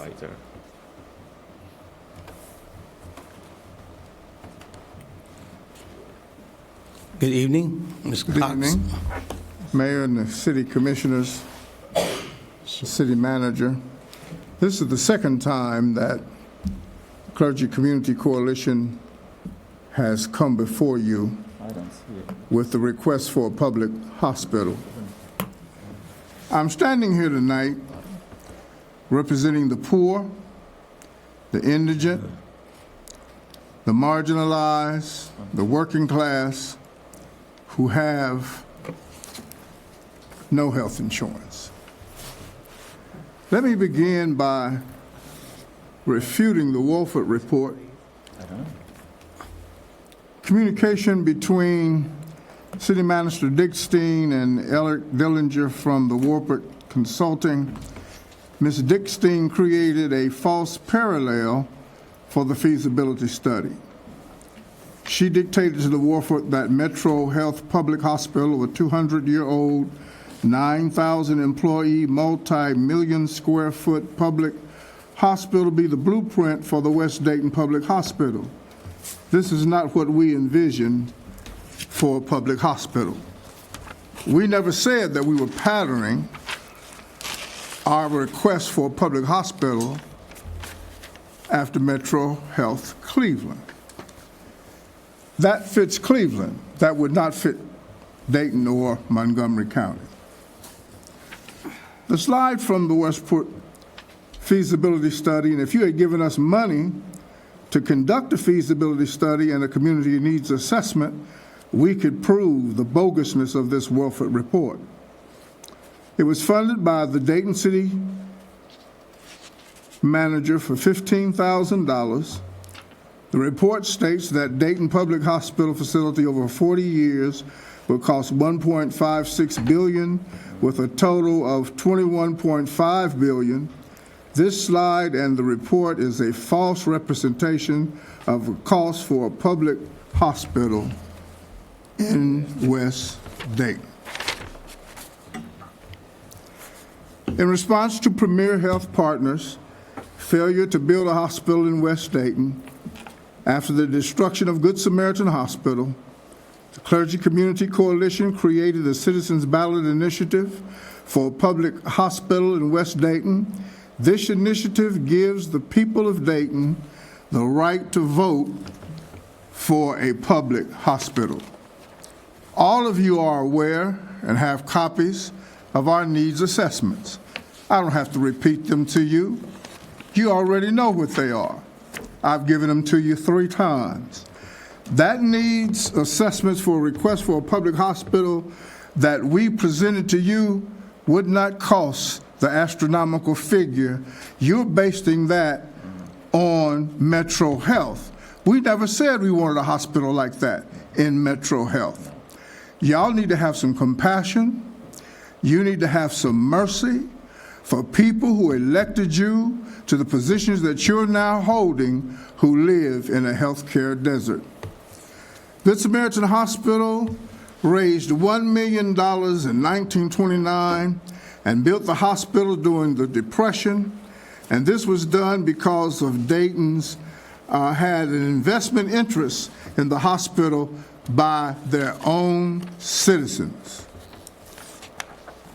$1 million in 1929, adjusting for inflation, today would be $18,456,432 today.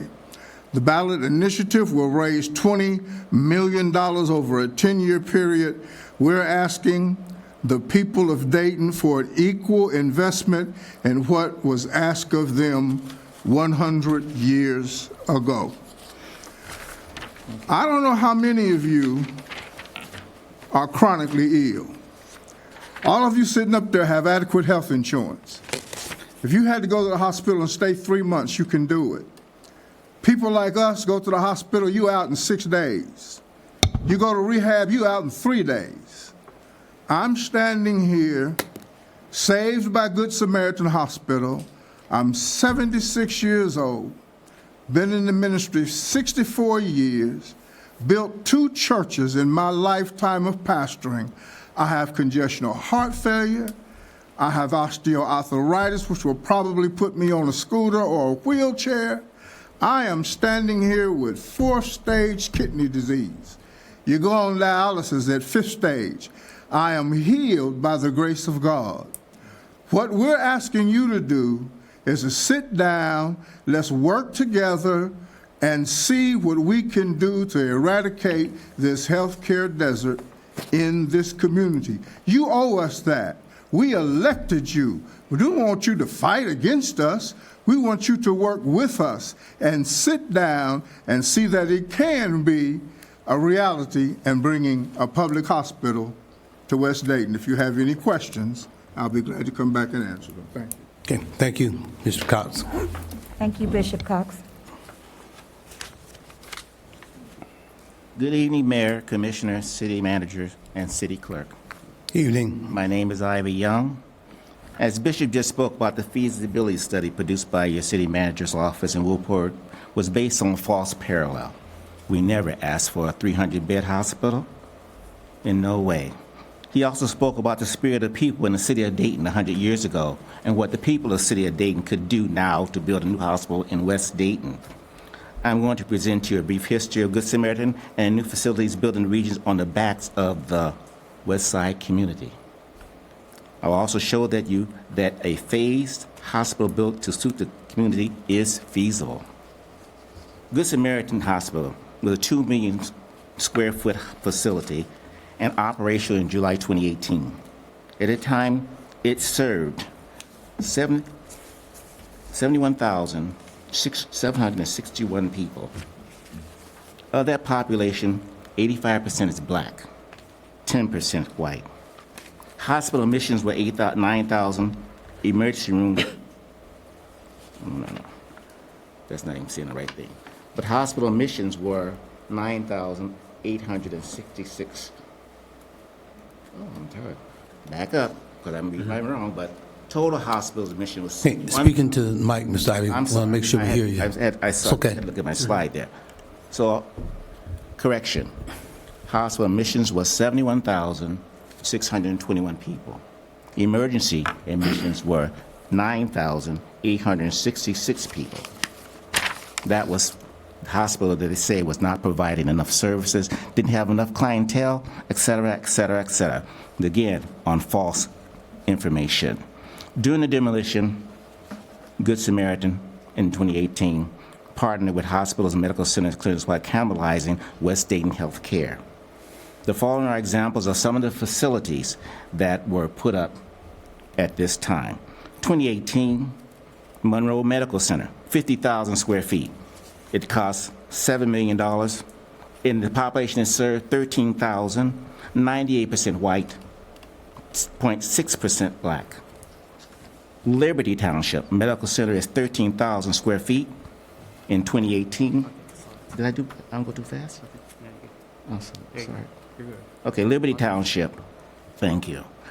And it said population of 37,000, 87% white, 6.2% black, and a cost of $7 million. Again, these are places that are being built when Premier said they didn't have any money to do the things that they need to do at Northwest Dayton. Oh, thank you. Then there's Vandalia Health Center, 45,000 square feet. It was built in 2019. Vandalia has a population of 14,000, 91% white, 4.8% black. The cost of this building was $9 million. Beaver Creek Medical Center originally was 45,000 square feet building in 2019. Beaver Creek has a population of 47,000.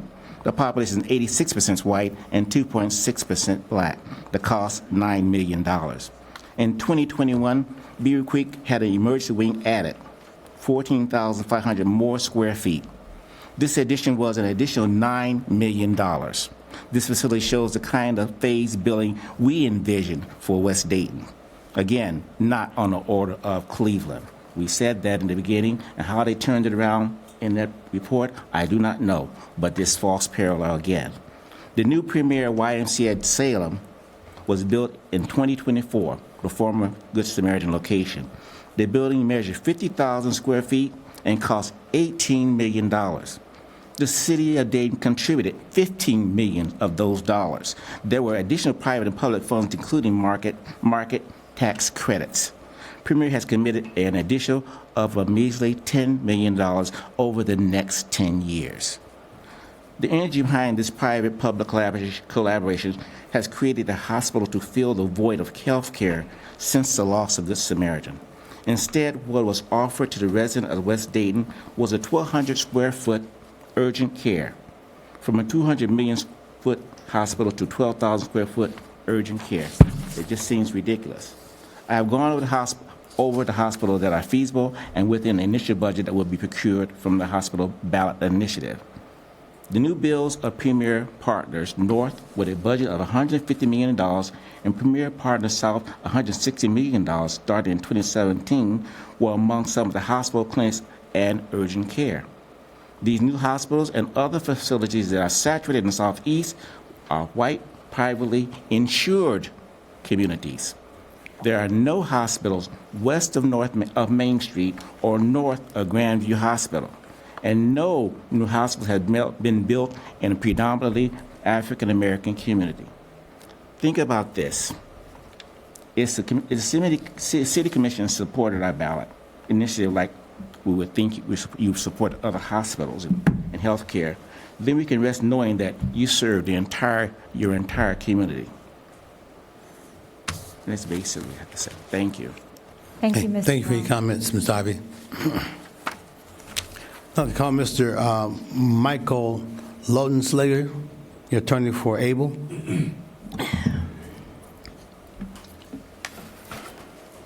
Thank you. Good evening. Good evening. I just have a few points. I'll be brief. First thing I'd like to do is remind you of the great need for increased healthcare services in West Dayton. And I've got 3 slides that show some troubling statistics. The first is infant mortality rates, and you can look at this slide. And I used the 45406 zip code covers where Good Samaritan Hospital used to be located. 45417, I just picked a West Dayton, another West Dayton neighborhood that covers Westwood, the Westwood neighborhood. So those are the 2 infant mortality rates there at the top, and then at the bottom you have the average U.S. infant mortality rate across the nation. And what you'll notice, and I know you can read it, but is that in the 45406, the infant mortality rate is double what the average is in the United States. And in the Westwood neighborhood, it's 3 times the rate across the United States. Next is a quote from the CDC, National Center for Health Statistics. And it deals with maternal mortality rate. And again, you can read it, but I'm just going to highlight it. It says that the maternal mortality rate for African Americans is 2.6 times that of Caucasians. And then this last figure, which in the first two set of statistics I think is troubling enough, but I think this is especially jarring. Here, what I took this from the Robert Wood Johnson Foundation site that sets out life expectancies. You can search by address and zip code.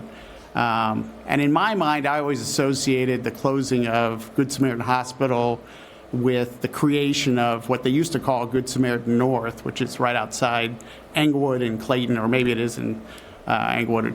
So I took the zip code, the life expectancy in that zip code, and you can see it's 82. It's almost 82 years, but that's 8 years greater than people that live in the area that was covered by the former Good Samaritan Hospital. And then again, I took the Westwood neighborhood. Life expectancy there is 12 years less than it is in the 45415 zip code. And I think this is especially jarring because what it tells me is that we're not valuing people's lives that live in Westwood and that live in Northwest Dayton. People literally are dying due to the lack of healthcare services in West Dayton. Pregnant mothers are dying, babies are dying. Your constituents are not well served by the current situation. All right. So the second thing I'd like to talk about is why does travel distance to healthcare services matter? Why is that so important? Well, when you live in poverty, it's more difficult for you to get places. You're more reliant on public transportation. You have less money for a reliable car, and its upkeep, if you even have a car. Your life is more chaotic. It's harder to get off work, to keep appointments. This population is already facing barriers to getting health care. Making people travel farther to get that care only adds to the hurdles that they have to clear to get the medical help that they need. Also, common sense dictates that the farther that the hospital is away from you, the longer it will take for an ambulance or emergency services to get to you, or for you to get to emergency services. All right. So I'll end with a plea. Work with the Clergy Community Coalition. Take the first step. We're not trying to get to the top of the mountain overnight, just trying to get some seed money for a new facility. At a minimum, we need a facility that has a birthing center and provides prenatal and neonatal care, has an emergency room, and also has offices for people to receive preventative care, which has been found by studies to be critical to increasing people's health. Don't the residents of West Dayton deserve the same type of healthcare services available in other areas of our community?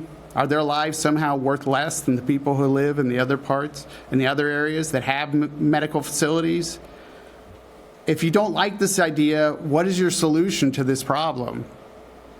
It's been 6 years since Good Samaritan Hospital closed. It's past time to do something. Join with the Clergy Community Coalition to solve this problem. Thank you. Thank you. Okay, thank you for your comments. So, Ms. Blackshear, do we have any citizens who are registered to speak on the public hearing? Yes, Your Honor. There are 3 citizens who have registered. I would like to state that there is a 3-minute time limit. As you address the commission, we ask that you state your name and address for the record. At that time, I will turn on the green light. When the green light comes on, you will have 3 minutes to speak. After you have spoken 2.5 minutes, a yellow light will come on. You will be asked, a yellow light will come on. You'll have 30 seconds remaining to speak. When the red light comes on, you will be asked to cease your comments and to take your seat. To the audience in attendance, please be mindful this is a business meeting, and we kindly request that during this portion of the meeting, you refrain from any hand clapping, finger snapping, and conversations that will prevent the City Commission from hearing the speaker's comments. I call to the podium Charlene Bayless.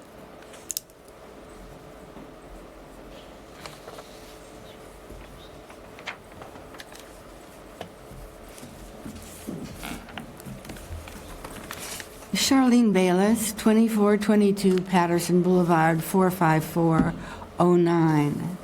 Good evening. Health care for the underserved people of Dayton.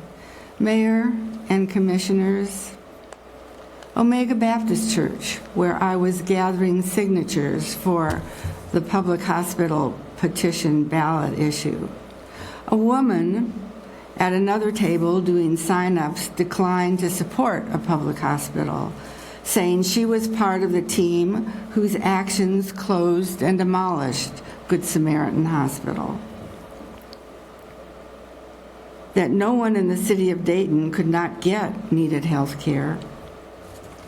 At the recent Martin Luther King honoring banquet at the Dayton Arcade, Mayor Mims spoke, "When the suburbs get a cold, our people get pneumonia." The destruction of Good Sam was a mistake. I work toward a place where the people I see sleeping between library doors and under bushes can go for pneumonia treatment. May it be so. Hey, thank you for your comments. Ms. Bayless. Kathleen Galt.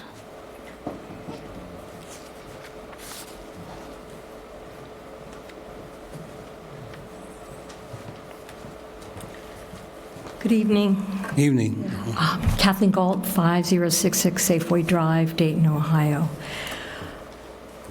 I want to just first mention and remind people that the head attorney for Premier, when we filed our federal complaint, was Leon Rodriguez, who had been the head attorney in the very office that we filed our complaint of discrimination against Premier. So he had been the head attorney in the Office of Civil Rights in D.C. 10 years prior to the Premier issue that we filed our complaint on. In regard to our collection of signatures, so I just want to remind people of that. The Clergy Community Coalition members, along with several members of the NAACP, church members, and students from Sinclair and University of Dayton, have collected the approximately 3,200 signatures in our 2 rounds in support of the ballot initiative for a hospital in Northwest Dayton. Of those 3,200, around approximately 3,200 signatures, around 1,600 have passed the standards of the Board of Elections.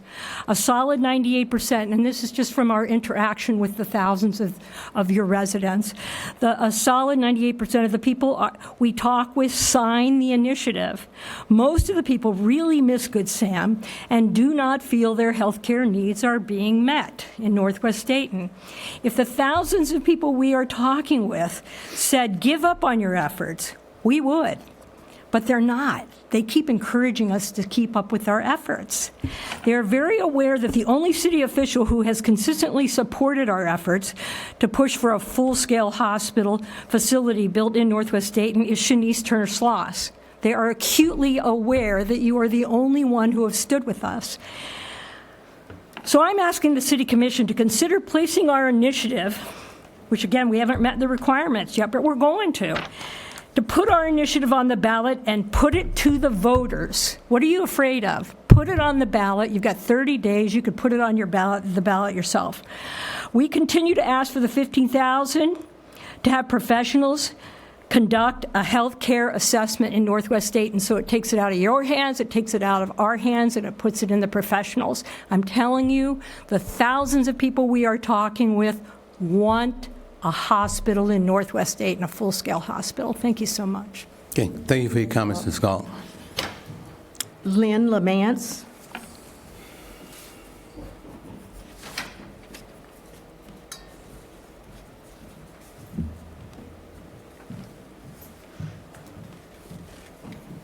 Lynn Lamance, 1061 Bertram Avenue. Good evening. Good evening. Isn't there a red, green, and black flag on the front of City Hall? I mean, what does that mean? Isn't it Black History Month? Did Trump do away with DEI, or are you? I get many emails talking about the maternal health rates of Black women. I get them from Preschool Promise. I get them from the Fit Center /UD. Montgomery County Public Health has information about the disparities. I don't know how my conscience, I don't know how your conscience works. The numbers that were provided regarding the hospital in Cleveland just sound, really, really fishy. Last time I know the numbers were an issue, and so I'm here to also speak to that budget. Monies was recently given to the Ullman Group, supposedly for a youth violence program. Not directly to people that actually take care of youth violence and the youth. We need to think about the money that was given, ARPA money given to a supposed chicken restaurant on North Main Street that is still vacant buildings, operating out of Kettering, not the city of Dayton. We need to think about unloading City of Dayton-owned properties Todd Kinksky spoke of. I've not heard of any revenue from that or if anyone's working on that. Auditing businesses for tax purposes. Who does that? The water department? Are they going after are all the restaurants, I know many of them just closed down, are they paying proper taxes? How do we know that as citizens if they are or aren't? Auditing certificate of occupancy. I was involved in Sugar's liquor license recently where it was discovered this business has never had a certificate of occupancy. So you're missing $242 for that business. How many other businesses? We have 3 city managers with a population decline, also with our city services that have declined. Why do we need 3 city managers? And then finally, DRITA. We could defund DRITA and do away with any of those relationships. Again, cost-saving measures need to be thought of. More illegal dumping, prosecution fines, prosecution of water theft, which I was told never has happened, so I could steal some water and you really wouldn't do anything about it. Increase in housing inspection. Ms. Lawrence. Thank you, Ms. Lamont. That is all, Your Honor. Okay. Okay, so now we'll close. Well, let me ask, have any additional questions, comments from the commission? Well, good. Commissioner Turner-Sloss? I just have very brief comments. Thank you, Your Honor. I just would like to thank, again, Ms. Lofton, Assistant City Attorney, Ms. Alicia Shriver, Bishop Cox, Mr. Ivy, and Mr., please forgive me if I butcher your last name, Mr. Michael L. That's the safe way. Thank you all for being here this evening. And I would just say that I think your points are well taken. The last 4 or 5 charts of your presentation really tell the story, and we know the facts and the data that really show that we have some troubling and jarring statistics and ills in our community that we definitely need to address. We have to work together. I believe it was you, sir, Michael L., that made the comment, finding that ability and that spirit, as well as Ms. Bayless, finding that ability and that spirit to work collaboratively and identifying what is in fact the solution. Because we have a number of organizations. We have the 5 Rivers Health facility that provides services. We have a number of other facilities, but there are key critical services that are not provided, the neonatal care and so on and so on. So how do we find a solution with understanding the challenges that we are facing, especially in this climate? And Ms. Dixon spoke to that. There are a number of challenges that we have faced in the past and that are ongoing that we will continue to face. So finding that solution, and again, I'm willing to work with the CCC and having those conversations. And again, perhaps it is pulling in GADAHA and, for the acronym is the Greater Dayton Hospital Association, to find that win-win and that solution for us to collectively come together. And at this point, being that we don't have the required signatures, I will be abstaining. There's more work that needs to be done for us to be able to move forward in finding the solution. We have to make sure that we meet the requirement. Again, I think it's commendable that you all are doing the work, the necessary work, to bring this forward. But we have to make sure that we are, in fact, following the process. And unfortunately, we don't have the votes to move it forward. So again, I encourage you all in your continued work and your advocacy. Thank you. Okay, thank you. Commissioner Fairchild, you've already stated your position before. Commissioner Shaw? Yeah, well, thank you for that. I agree. I don't deny that there are health disparities in West Dayton or any part of the city and the state.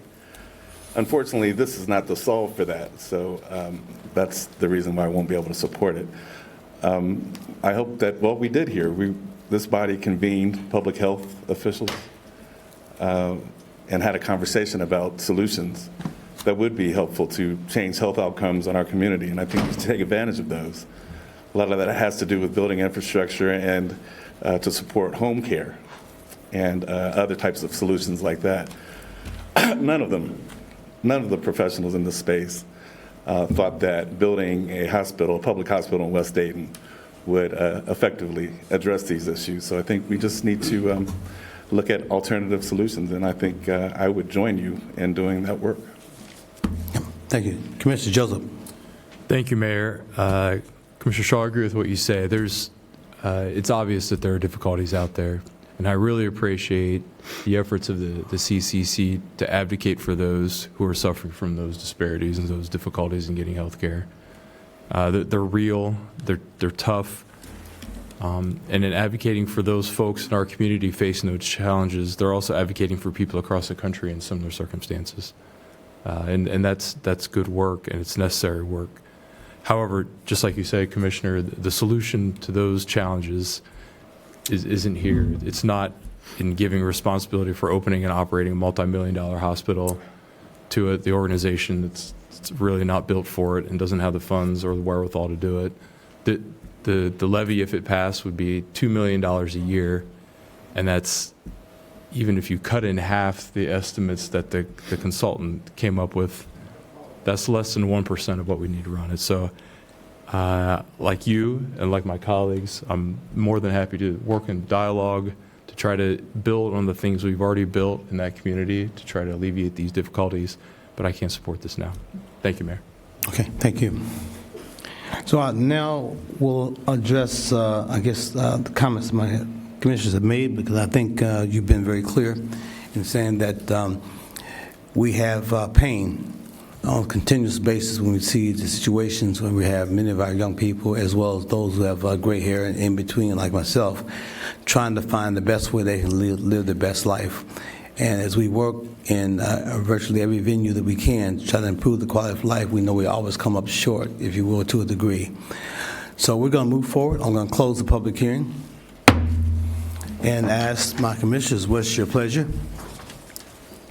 Move forward. Move forward with the vote. Okay, move forward with the vote. Okay. So to be clear, you would like to read the options? The vote will be for you to accept our Right. findings as presented. Okay. All right? Okay. I need a motion and a second.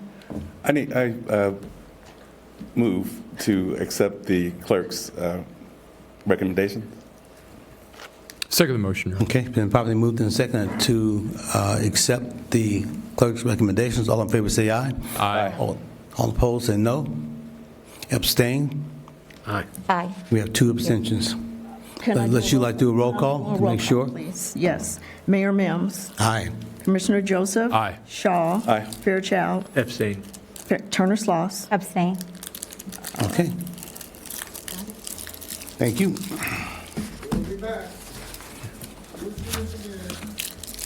Okay. Ms. Blackshear. Okay. You have any closing comments? Well, no, we have general comments. General comments? Yes. Okay. So 6 citizens have registered. Okay. And I would like to remind everyone of the 3-minute time limit. I call to the podium David Wood.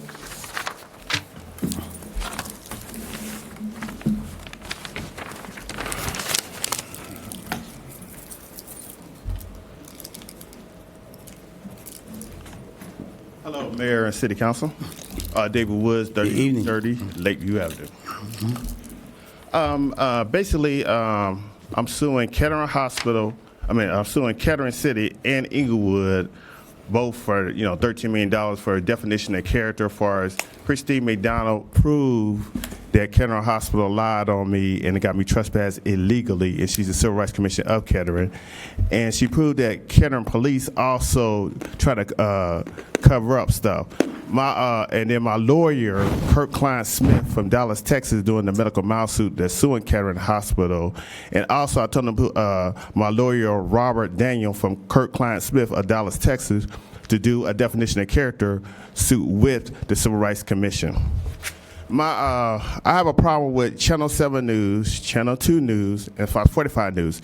They know that my dad got choked in the throat by his male nurse that was a white nurse. Had my dad been a white man, the news of Channel 7 News, Channel 2 News, and Fox 45 News would have been right on it, especially if it was been a black nurse that would have choked the white man. They would have been right on it. So I'm showing racism on there. Racism to Channel 2 News, Fox 45 News, and Channel 2 News is basically that they had not interviewed the Chief of Police, Sergeant Corey Follett, who said I never did make a threat towards Kettering Hospital, and then he's not talked to Christine McDonald, Civil Rights Commission, and Sergeant Mike Lane, who retired from Inglewood Police, said I never did make a threat towards them. He's not interviewing Captain Perez of Kettering Hospital, crooked cop, who got me trespassed there, who lied, and Christine McDonald proved that he lied, and Dr. Nicholson, Bronican, who murdered my dad, who gave my dad an infection. They also, Channel 2 News, Fox 45 News, has not interviewed the male nurse who choked my dad in the throat. And basically, I'm saying to everybody that I have a problem with that right now because that male nurse is still working there. And I have a problem with the CEO of Kettering Hospital, Mike Gentry, who allowed that male nurse to choke my dad. And I'm the main power attorney in medical, and their doctor still is dead. And I told him my dad is dead on this earth because I didn't see his dead body. And they stole his wheelchair, and my dad's a preacher, Reverend David Woods. So anybody who want to know what happened to Reverend David Woods from DATV, he got choked in the throat by Kettering Hospital, and then they ripped his skin out by giving him affection, and they ain't told his son that he's dead to this earth right now because I see his dead body. That's illegal. I got my legal team on there. I appreciate Dayton Police. Dayton Police is the only one that seem honest, and Kettering and Inglewood seem to be racist and corrupt. I appreciate what y'all doing. And also, I complained to Donald Trump on Instagram and let him know he need to come down here and take down Kettering Hospital instead of taking down the Mexicans down there. The real criminals is Kettering Hospital. Thank you. Have a great day. Thank you, Ms. Thank you. Woods. Kathleen Galt.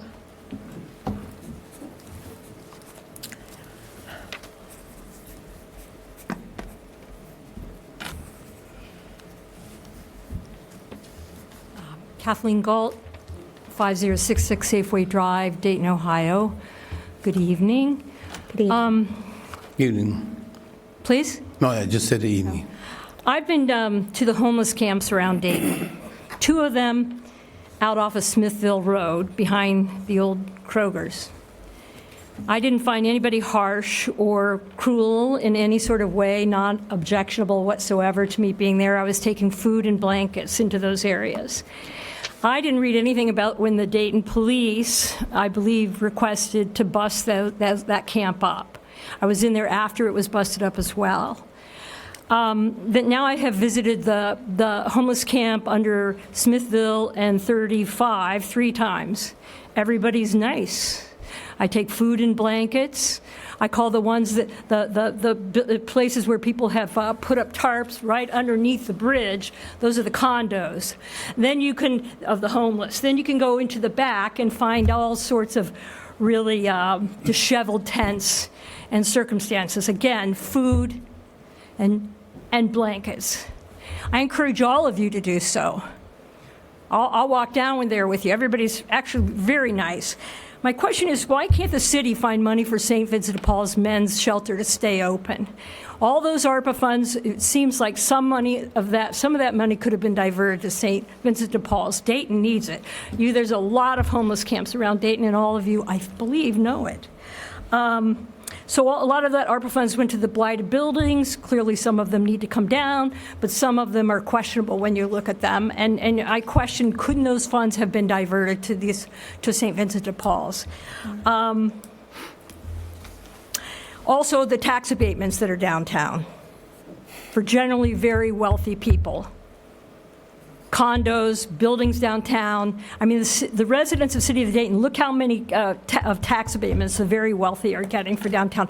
Can't people be required to pay that money or find that money for St. Vincent de Paul's?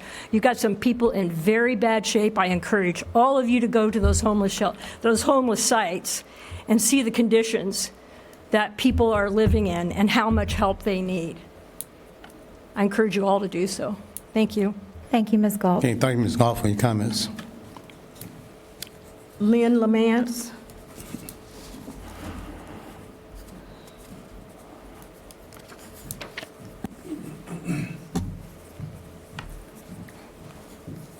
Lynn Lamance, 1061 Bertram Ave, Dayton, Ohio.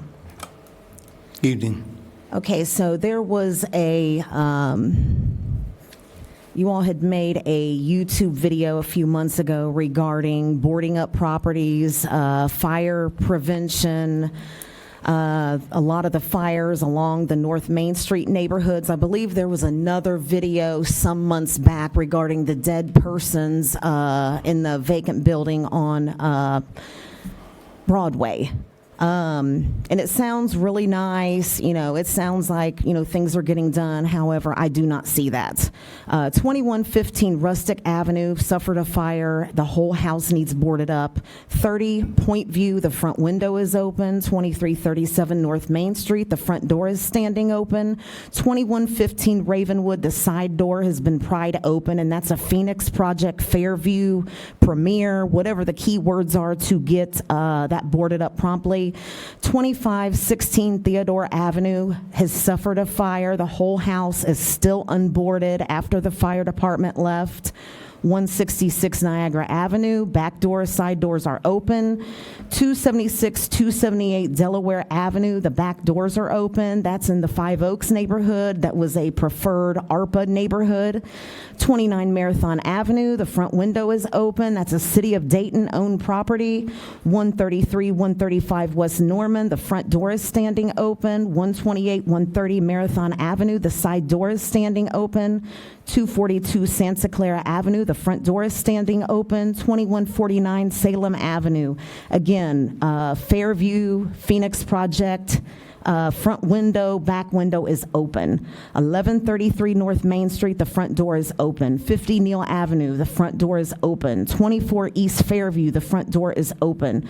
29-31 Ernst, the back doors are open. 250 Delaware, Five Oaks again, several doors are open on this vacant apartment building. 200 Delaware is a church, a vacant church. The side window is open. 1411 Viola Avenue, the front door is standing open. It's Five Oaks. It's burned out completely in the back again. After the fire, it's open.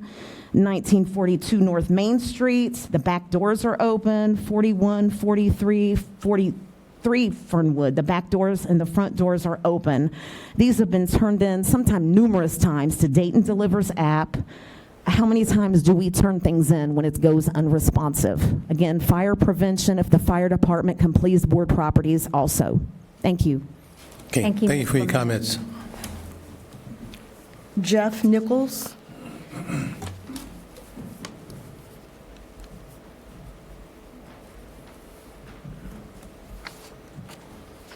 My name is Jeff. Yeah. My name is Jeff Nichols, 2866 Kenview Avenue, here in Dayton. I'm a member of the Party for Socialism and Liberation, and I thank the Dayton City Commission and Mayor Hims for allowing me to speak today. 1 in 15 households across the U.S.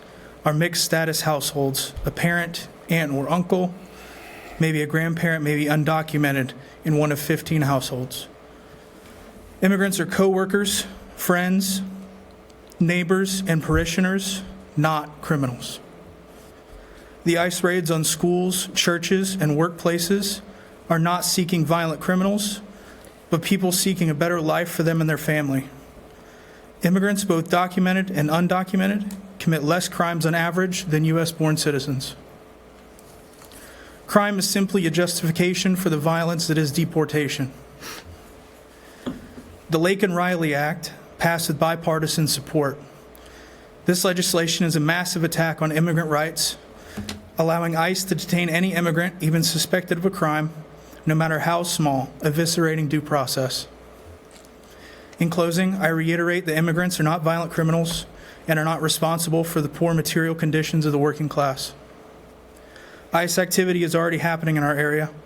It is essential that you use your positions to do everything you can to protect our community from ICE raids and other anti-immigrant attacks. What are you doing to defend our community? I also ask, what will you do to keep ICE out of our schools and churches? Thank you. Okay. Thank you, Mr. Nichols. Thank you for your comments. Alec Johnson.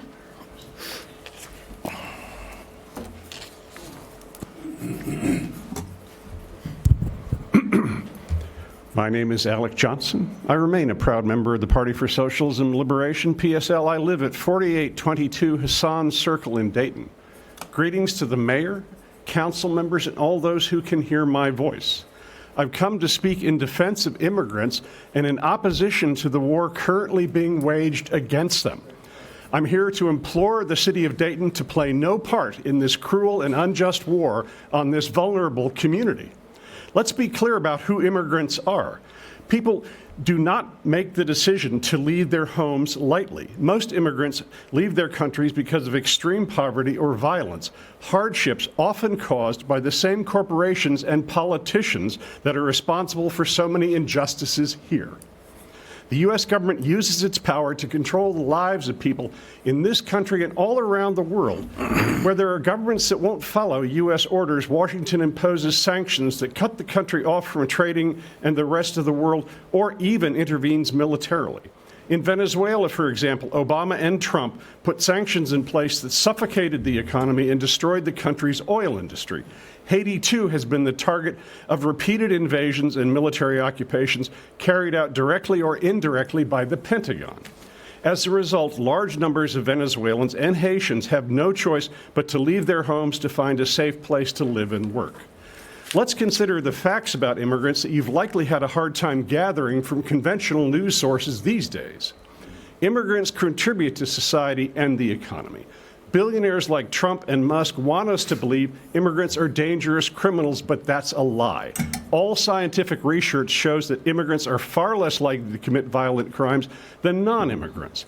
And immigrants are an essential part of our economy. Without immigrants, key industries would break down.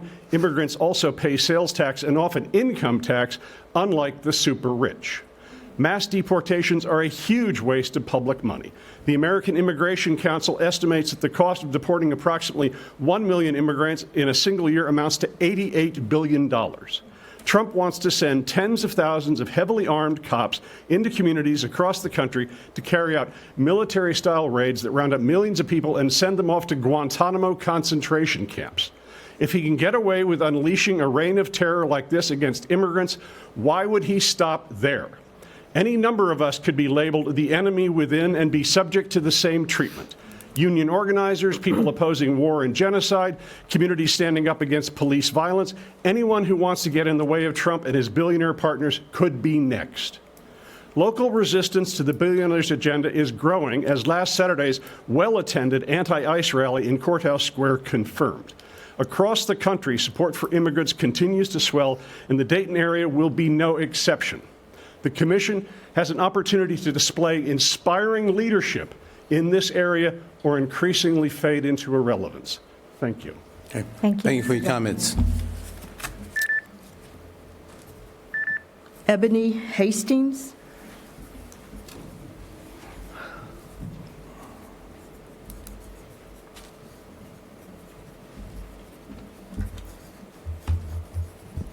Name and address. Ebony Hastings, 1238 Wabash Avenue, Dayton, Ohio, 45405. Good evening. Good evening. So I'm here in response to several things that I've learned about the city, but then also personal experience. I received an invoice of $225 for cutting grass in September without a warning notice that it was out of compliance and no evidence of before or after pictures in regards to was this truly done. My family happens to own the home next to the lot, and it has not grown grass for years, 44 years. So I would question the validity of that. And then in September, there were citations given for the residents in the city of Dayton without providing information of available resources. It seems like a backdoor approach to gentrification and to take these homes from the individuals who have owned them since the 60s. $860K for a shoot house. As much as I can appreciate coming to the meeting today and learning a little bit more about the shoot house and the fact that it has been in existence for 25 years, we should not have to come to a commissioners meeting to learn that information. It should come out in those newsletters that you all send us, keeping us informed. Our youth don't have Wi-Fi. Even paid Wi-Fi is sketchy in West Dayton. Any kind of raised concerns from the citizens, I've watched you this evening, including our city manager, look away, dismissive, in a very condescending manner, not of any type of care or concern in regards to what we have to say. And it's quite backwards. Based on what I've learned, it's the people that communicate to the commissioners, and then the commissioners give the city manager the direction, and then a decision is made. Where's the humanity? Where's the dignity? Where's the respect? Where's the care? Where's the concern? I've intentionally sat here and watched you be disrespectful to other commissioners. I've watched the videos of prior meetings. It has to stop. Because what are we teaching? What are we showing our community? Truly, I've had interactions with you all in other settings, in other forums, and I get the shake of the hand, and you want the kudos and you want the respect and you want the vote because you're a household name. But enough is enough. Have enough respect for yourself, to respect each other, to respect the citizens of the city of Dayton. I've lived here all of my life, and I've never seen Dayton look in the condition of what it looks like. Thank you. Okay, thank you for your comments. Casting. That is all, Your Honor. Okay, thank you. So, Ms. Blackshear, any closing comments? I do, Your Honor. I would like to inform everyone that next week's City Commission meeting will be the annual State of the City Address. The 2025 State of the City Address will be held at the Salvation Army Dayton Kroc Center, 1000 North Kilwee Street. The doors will open at 5:30 p.m. with the State of the City Address beginning at 6 o'clock p.m. And that is all. Okay, thank you. Ms. Dixon, any closing comments?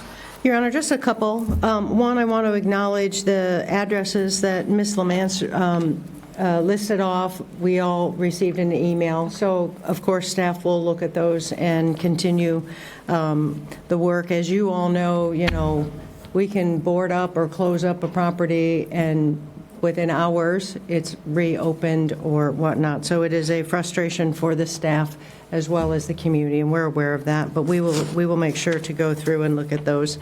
In regards to Ms. Gold's comments with regards to the Gettysburg Men's Shelter closing, I just want to clarify, as you all know, that shelter is not closing.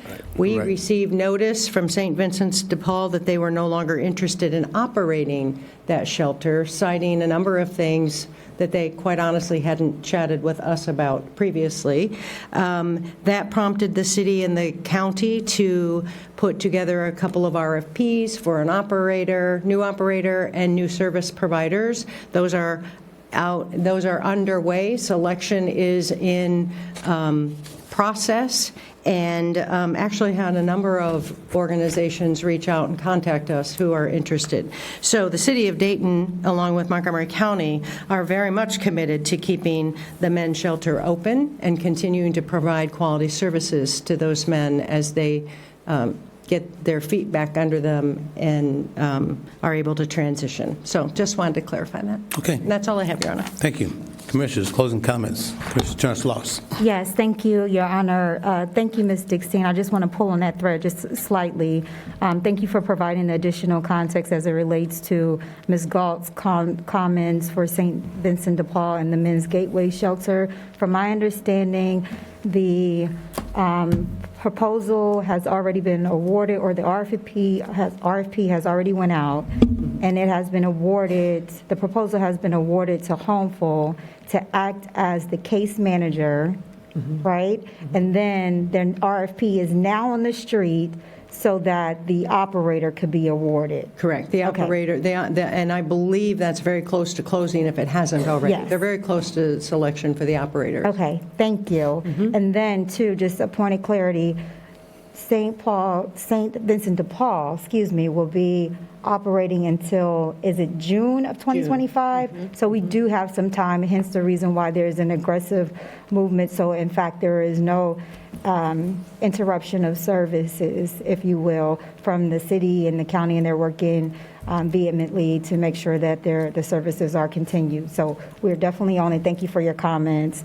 The other thing that I would add, too, is that to your point in regards, Ms. Galt, I had the pleasure and the opportunity to participate in the point-in-time count, and that is actually when staff goes out, city staff, a number of organizations, they go out and they collect data that is required to identify who is in fact unhoused. So the work is being done, and again, I believe maybe a couple weeks ago, if not last month, we actually approved some invoices that needed to be paid, if you will, for some work that was done with Operation Charlie, who does a lot of the legwork that you're speaking of to identify where in fact these encampments are located, how can we provide the necessary services that are needed for the residents who are unhoused. So the work is being done, and I just wanted to assure you that I've had the personal experience of having those conversations and really seeing the work that is done on a daily basis from many members, a part of the continuum of care. And so I just wanted to highlight that. So again, thank you for your comments. Ms. Lamance, thank you for your comments. And as Ms. Dixon has already alluded to, we have the list of properties. The one question that I do have for you, Ms. Dick's team, is in the past, I know during, perhaps it was last spring, myself, Commissioner Fairchild, Ms. Jackson, and yourself, we actually went out for a neighborhood tour, and there are these boards that are being used, they're called dog boards, and actually they're being implemented and utilized for city center building. Yes. So is that something, I know they can probably be costly, but is that something that we can look at, especially some of those areas that seem to go in more frequently, the abandoned structures? Our staff look at those things all the time. There's different systems that come, and people come and talk to our staff. We evaluate that. I've not heard, and since I saw them on the Center City, I want to inquire about that. Please, but I have not 'cause we had heard that about a current analysis around costs. In the past, they've been double or more, and so obviously that means that we have, it's a funding issue, but if we have an ability for them to stay on longer, Exactly. Obviously. So I'll ask staff and follow Okay, up on that. thank you, Ms. Dixon, because to your point, we could potentially cut boarding costs. Yep. For the materials and having our staff repeatedly going out, and we can try to mitigate some of those concerns and those issues there. So again, Ms. Lamance, thank you for being here.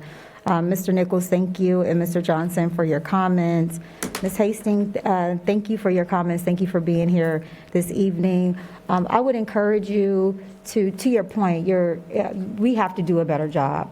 The quarterly connection piece goes out. It's full of information. Actually, one just came out, I believe, last Friday, excuse me. So there's a lot of great information on there. In terms of the shoot house, and thank you, Ms. Dixon, for bringing this back to our attention and bringing it to the forefront in terms of this was something that we discussed early on back in 2024 in terms of the debt issuance. And so that is a part of, in fact, the budget process. So these would have been conversations that would have taken place through work sessions as well as on the dais on the commission through the various public hearings. So I would encourage you, to definitely take a look at the website as well as the YouTube channel so that you can be abreast on a number of things that are taking place between the work sessions, the meetings, as well as the communications through the various social media outlets. And anything that I can do to provide additional assistance, then please let me know, and I'll be willing to make sure that you have all of the necessary information that is needed if you have any questions moving forward. All right, in celebration of Black History Month, we are already in February, so a couple of things. The first is that, and again, thank you, Ms. McClendon, for providing this information. Oh, Ms. Maddie. Oh, Ms. Reed. Thank you, Ms. Reed.